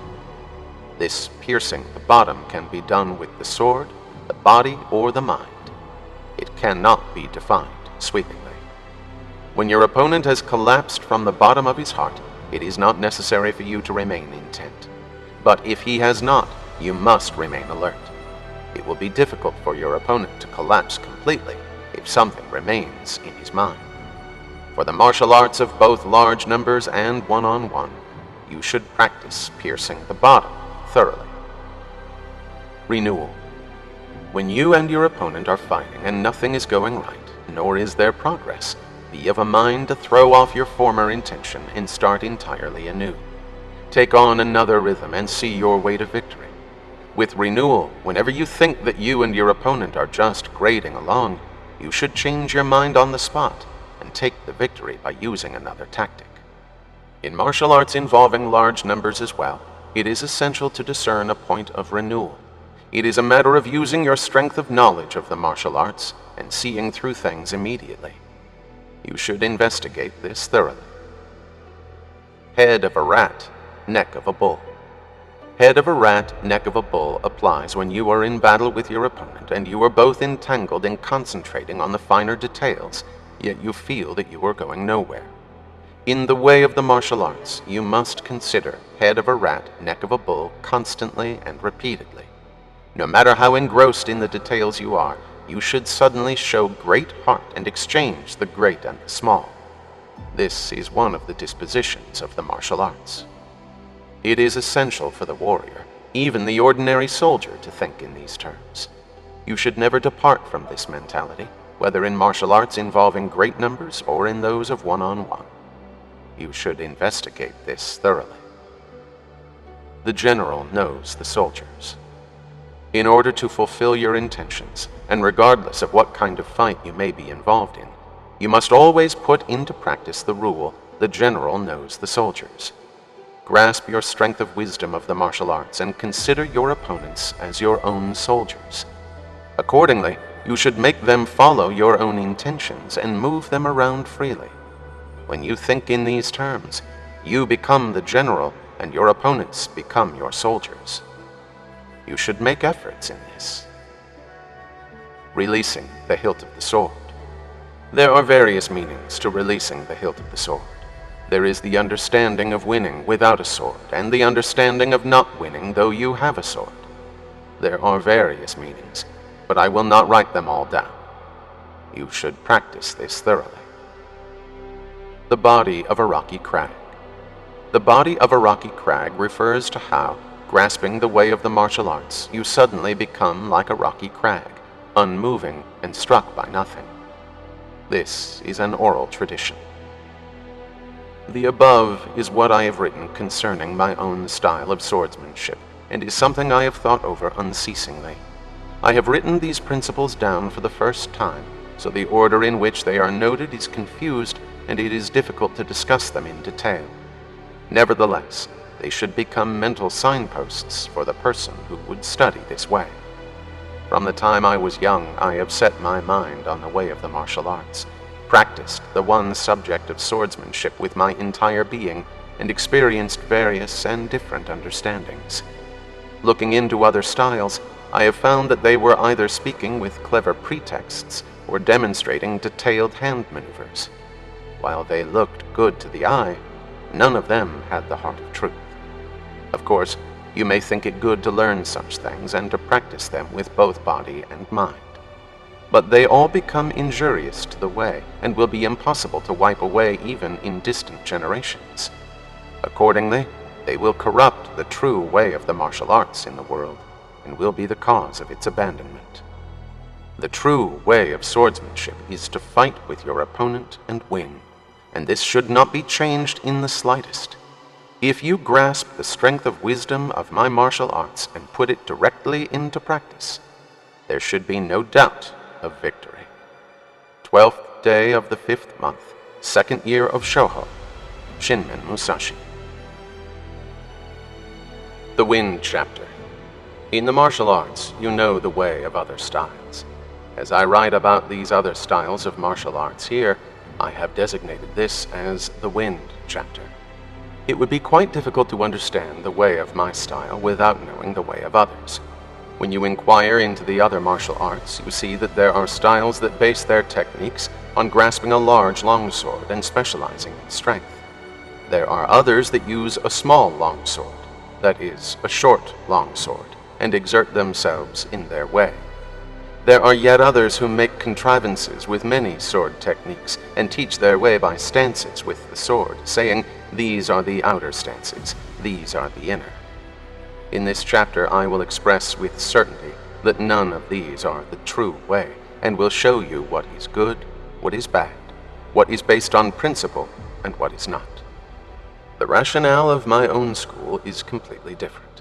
The other schools get along with this as a performance art, as a method of making a living, as a colorful decoration, or as a means of forcing flowers to bloom. Yet can it be the true way if it has been made into a saleable item? Moreover, the other martial arts in the world only give fine attention to swordsmanship, teaching ways of handling the sword, body postures, or hand positions. Can you understand how to win by these things? None of them are the unfailing way.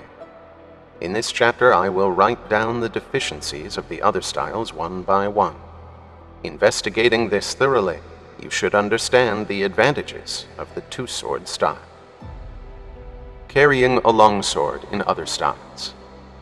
There are other styles that prefer a longsword. From the standpoint of my own martial art, this can be seen as a weak style.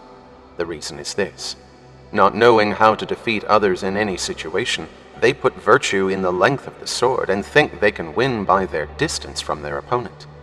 For this reason, they prefer a long sword. The common saying, "A hand longer by an inch has the advantage," is but information quoted by those who do not know the martial arts. Without knowing the principles of the martial arts, they would win at a distance by using a longer sword. Because of their weak hearts, this can be seen as a weak martial art. When your opponent rushes in close, the longer your sword, the less efficient it becomes. Accordingly, you will be unable to handle your sword freely, it becoming only so much baggage, and you will be at a disadvantage to a man brandishing a small, short sword. Those who prefer long swords will have their explanation, but it is only their own individual quibbling.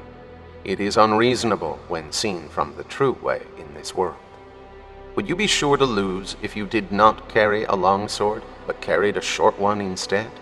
Or, according to the situation, what if you were in a place closed in at the top, bottom, and sides? Likewise, if you were intent on preferring length and had only a short sword, you might come to doubt your martial art and enter a bad frame of mind. Depending on the person, there may be those with less strength. Yet it has been said since ancient times that the large goes together with the small. This is then not a matter of disliking the long unreasonably, but a matter of disliking the mind that prefers the long. A long sword is like having many men in martial arts situations involving large numbers, while a short sword is like having few men. Do large and small forces not meet in battle? There are many examples of small forces defeating large ones. In my martial art, we dislike such one-sidedness and narrowness of mind. You should investigate this thoroughly. Using the sword forcefully in other styles. There should be no such thing as forceful or weak strokes with the sword. The sword handled with a forceful frame of mind is going to be rough, and it is difficult to win with roughness alone. Moreover, when you go to cut someone forcefully with your sword, you will try to cut with unreasonable strength, and this will not be the right mentality for cutting at all. It is wrong to cut with great strength, even when you are testing your blade. When you cross swords with an opponent, no matter who he is, do not think about cutting forcefully or weakly. Simply, when you consider cutting someone down, do not use a forceful frame of mind, nor, of course, a weak one. Think only so far as your opponent's dying. If both you and your opponent strike forcefully with your swords, the strain will be too much and the result undoubtedly bad. And if you hit someone's sword forcefully, your own sword will probably break as well. Therefore, do not use your sword forcefully. Even in martial arts situations involving large numbers, If you were thinking of going into battle with a strong number of men, your opponent will likely be thinking of doing the same. Accordingly, both sides will be equal. In my style, you do not think about overdoing anything in the least. Be intent on winning in any situation by your strength of knowledge of the martial arts. You should make thorough efforts in this. Using the short sword in other styles. To think that you will win using only a short sword is not the true way. Since times past, the terms longsword and sword have been used to express how long or short a blade is. In this world, people of great strength are able to easily handle a longsword, and so there is no need for them to unreasonably prefer a short one. Accordingly, for the sake of length, you carry a spear or a long sword. With short long swords, people think they can thread their way through the gaps of others, flailing regular swords, dash into their midst and lay hold of their opponents. But this is one-sided thinking, and wrong. Moreover, aiming at unguarded moments can be considered the same as being constantly on the defensive. This is undesirable because your mind becomes entangled. It will be useless in the middle of a large number of opponents to take a short sword and rush into their midst, hoping to take a trophy. Some may think they can use a short sword to cut their way into a large crowd, leaping and moving around, but they will always be on the defensive and entangled. This is not the sure way. All things being the same, mine is a way in which it is important that you attack vigorously and directly, chasing your opponents around, making them jump back and confusing them, and gaining the victory with certainty. This principle applies as well in martial arts situations involving large numbers. All things being the same, it is an essential point of the martial arts that you are intent on rushing into your opponents quickly with a large number of men and crushing those opponents immediately. When people in this world study these things, they ordinarily learn parrying, dodging, withdrawing, and evading. But these draw their minds from the way and allow them to be pushed around by others. Because the way of the martial arts is direct and true, it is essential that you be intent on pursuing others and subjugating them with true principles. You should investigate this thoroughly. Using many techniques with the sword in other styles. Teaching people many techniques with the sword makes the way into a saleable item, and the knowledge of many sword techniques is for the sake of impressing the beginner. This is undesirable in the martial arts. The reason for this is that thinking of the various different ways of cutting someone down confuses the mind. In this world, there are no extraordinary ways of cutting someone down. For those who know, for those who don't know, for women and children as well, there are not many ways to strike, beat, or cut. Other than the method of cutting down, there are only those of stabbing and slicing. Since this is first of all a way of cutting a person down, there are not so many fine details. Nevertheless, according to the place and condition, as in being cramped in from above and at the sides, you can carry a sword without using it. There are 5 ways of doing this, and they are called the 5 directions.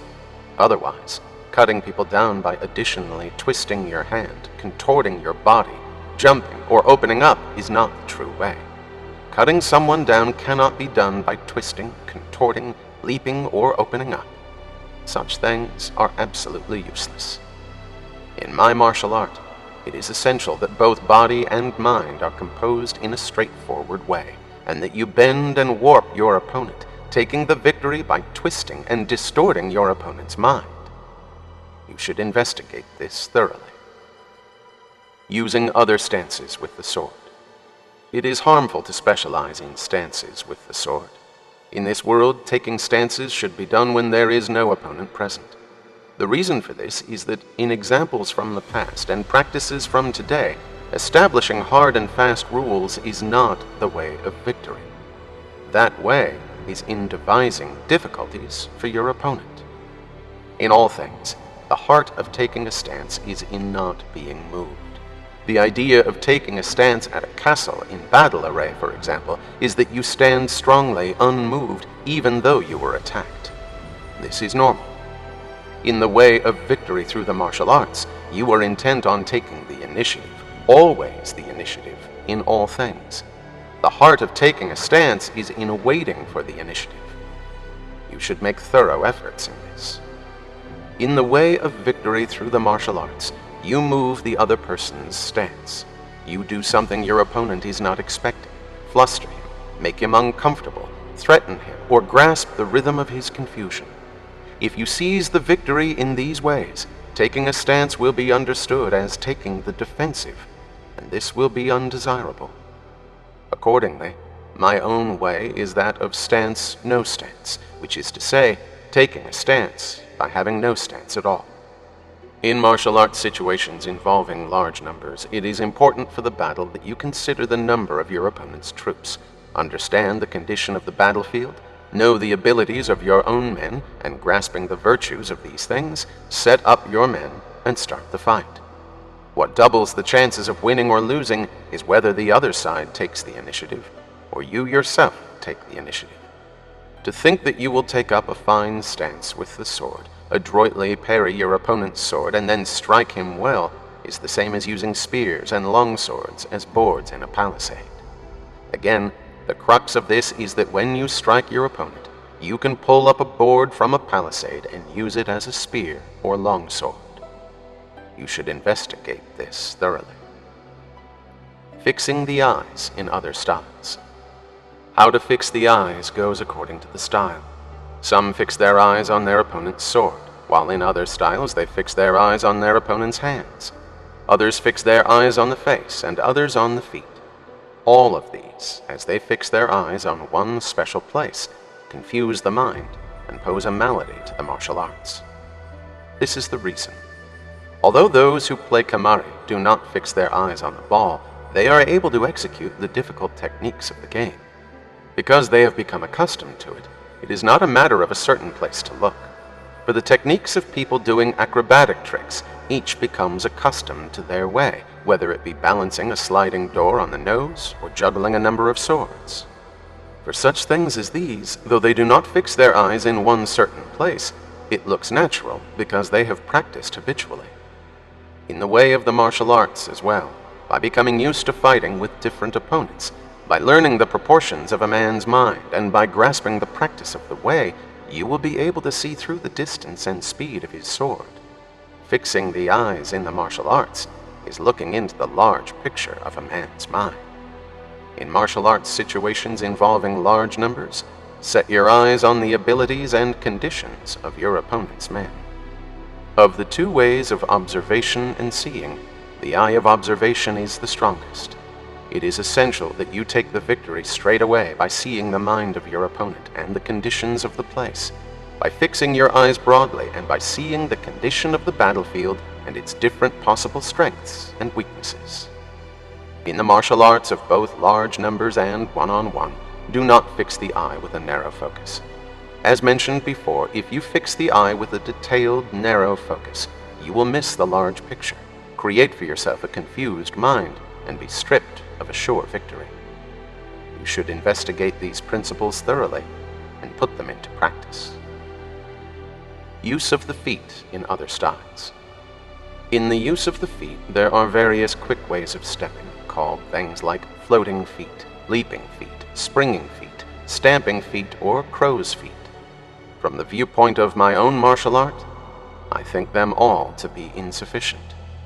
Floating feet is undesirable because when engaged in a fight, your feet will very likely have a tendency to feel loose. Accordingly, my way is to step with all the more stability. As for the undesirability of leaping feet, when you leap up using this step, your mind will become absorbed in the action of leaping. And as there is no reason for you to leap up many times anyway, leaping feet is wrong. As for springing feet, again, if your mind is set on springing, it will go no farther than this. Stamping feet, as a step of waiting, is particularly undesirable. Other than these, there are various other quick steps, like the crow's feet. You may cross swords with an opponent in swamps, damp land, mountains, rivers, pebbled plains, or narrow roads. Depending on the place, there may be no leaping or springing, and there will be places where you will not be able to take quick steps at all. There is no change in your steps in my martial art. It is like your usual walking on a road. Following your opponent's rhythm, you should grasp the conditions and abilities of his body both when he is hurried and when he is at ease, and then move, neither insufficiently nor too much, without stepping over yourself. Managing your steps is essential as well in martial arts situations involving large numbers. Here is the reason. When you attack quickly and indiscriminately, without knowing the mind of your opponent, you will confuse your own rhythm and make it difficult to gain the victory.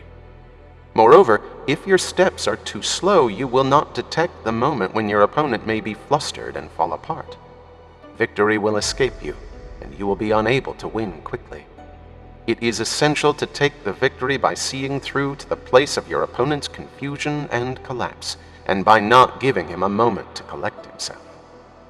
You should practice this thoroughly. Using speed in other styles. Speed in the martial arts is not the true way. Concerning speed, we say that something is fast or slow depending on whether it misses the rhythm of things. If someone is skilled in this way, he does not appear to be fast. For example, if someone is said to be fast on the road, he may cover a distance of 40 or 50 ri, yet this is not a matter of running fast from morning till night. A man unskilled on the road may run all day long, but will not make much progress. In the dance of no drama, if a skilled person is chanting and an unskilled person accompanies him, the latter will feel as though he is falling behind and will then become hurried. Also, in the play Oematsu, the beat for both small and large drums is tranquil, but an unskilled player will feel behind or ahead of the beat in turn. In the play Takasago, the beat is quick, but it is wrong to go too fast. Run fast and you'll fall down warns against missing the beat. Of course, being slow is also wrong. Here too, a skillful person may appear slow, but he is never off the beat. No matter what a well-trained person does, he never appears hurried. With these examples, you should understand the principles of the way.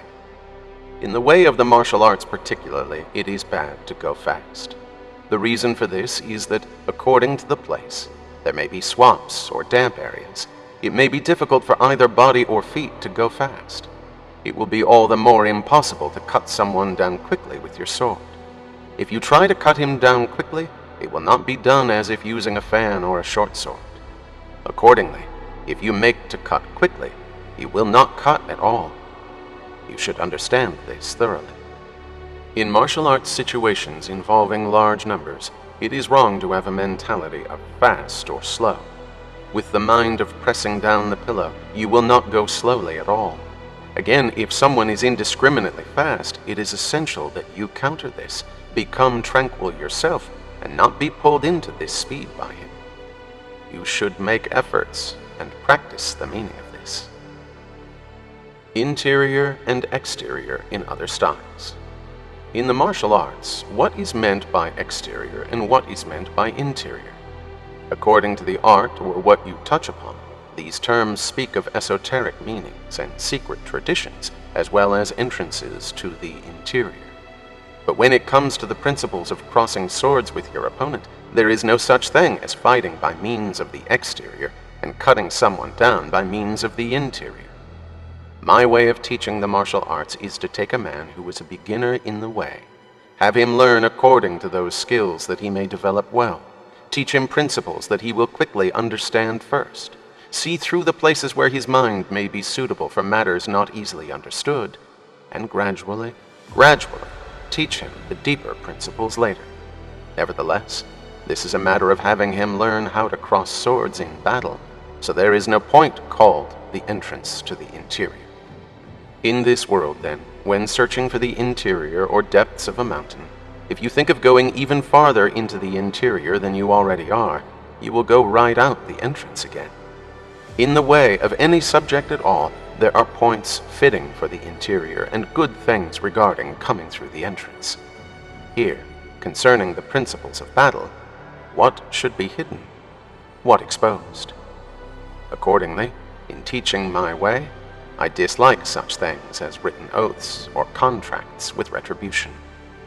Observing the strength of knowledge of the person studying this way, I teach him what is correct, have him discard the failings of the various other styles of the martial arts, and direct him naturally into the true way of the practices of a warrior with no doubts in his mind. This is my way of teaching the martial arts. You should practice this thoroughly. In the above 9 sections of the Wind chapter, I have written an outline of the other styles of the martial arts.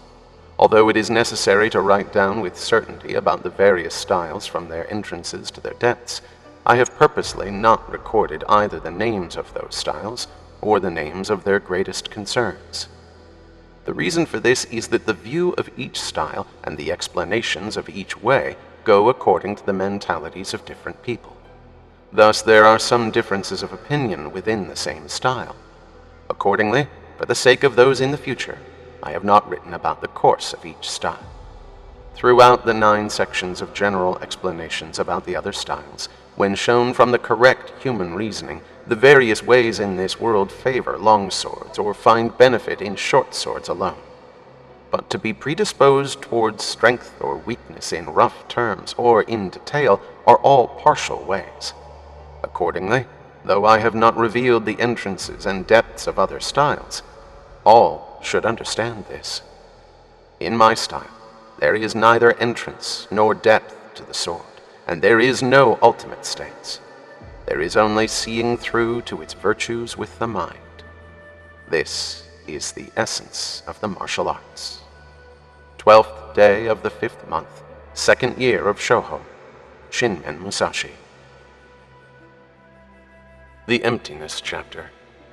It is in the Emptiness Chapter that I write down the way of the martial arts of the two-sword style. The heart of emptiness is in the absence of anything with form and the inability to have knowledge thereof. This I see as emptiness. Emptiness, of course, is nothingness. Knowing the existent, you know the non-existent. This, exactly, is emptiness. To be in the world and see things poorly, to be unable to distinguish one matter from another, and to regard this as emptiness. This is not the true emptiness. All that is just the mind of confusion. When you are on the way of the martial arts, you may perform this way as a warrior, but if you are ignorant of the warrior's practices, you will not abide in emptiness. You will be confused and will not do the things that you should. Though you term this emptiness, it will not be the true emptiness. A warrior learns the way of the martial arts with certainty, makes strong efforts in other martial accomplishments, and is not the least bit in the dark about the way of conducting himself as a warrior. He has no confusion in his mind, and is never lazy at any moment of the day. He polishes the 2 hearts of his mind and will, and sharpens the 2 eyes of broad observation and focused vision. He is not the least bit clouded, but rather clears away the clouds of confusion. You should know that this is true emptiness. While you are yet ignorant of true emptiness, you may think through your own certain way, relying on neither Buddhism nor the laws of society, and think this is good. But when you see things from the straight way of the mind, taking in the world at large, you will see that each person will have the preferences of his own heart, and each eye will have its own distortions. This is turning your back on the true way. Know the meaning of this, and make the straightforward your foundation. Make the heart of truth your way. Practice a broad spectrum of the martial arts, and understand the expansive correctly and clearly. Accordingly, you will make emptiness the way, and see the way as emptiness. In emptiness exists good, but no evil. Wisdom is existence. Principle is existence. The way is existence. The mind is emptiness. 12th day of the 5th month, 2nd year of Shōhō, Shinmen Musashi.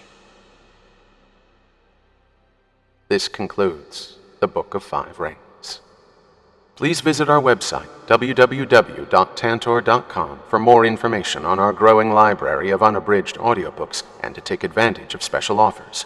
Or call toll-free 877-7-TANTOR to request a catalog.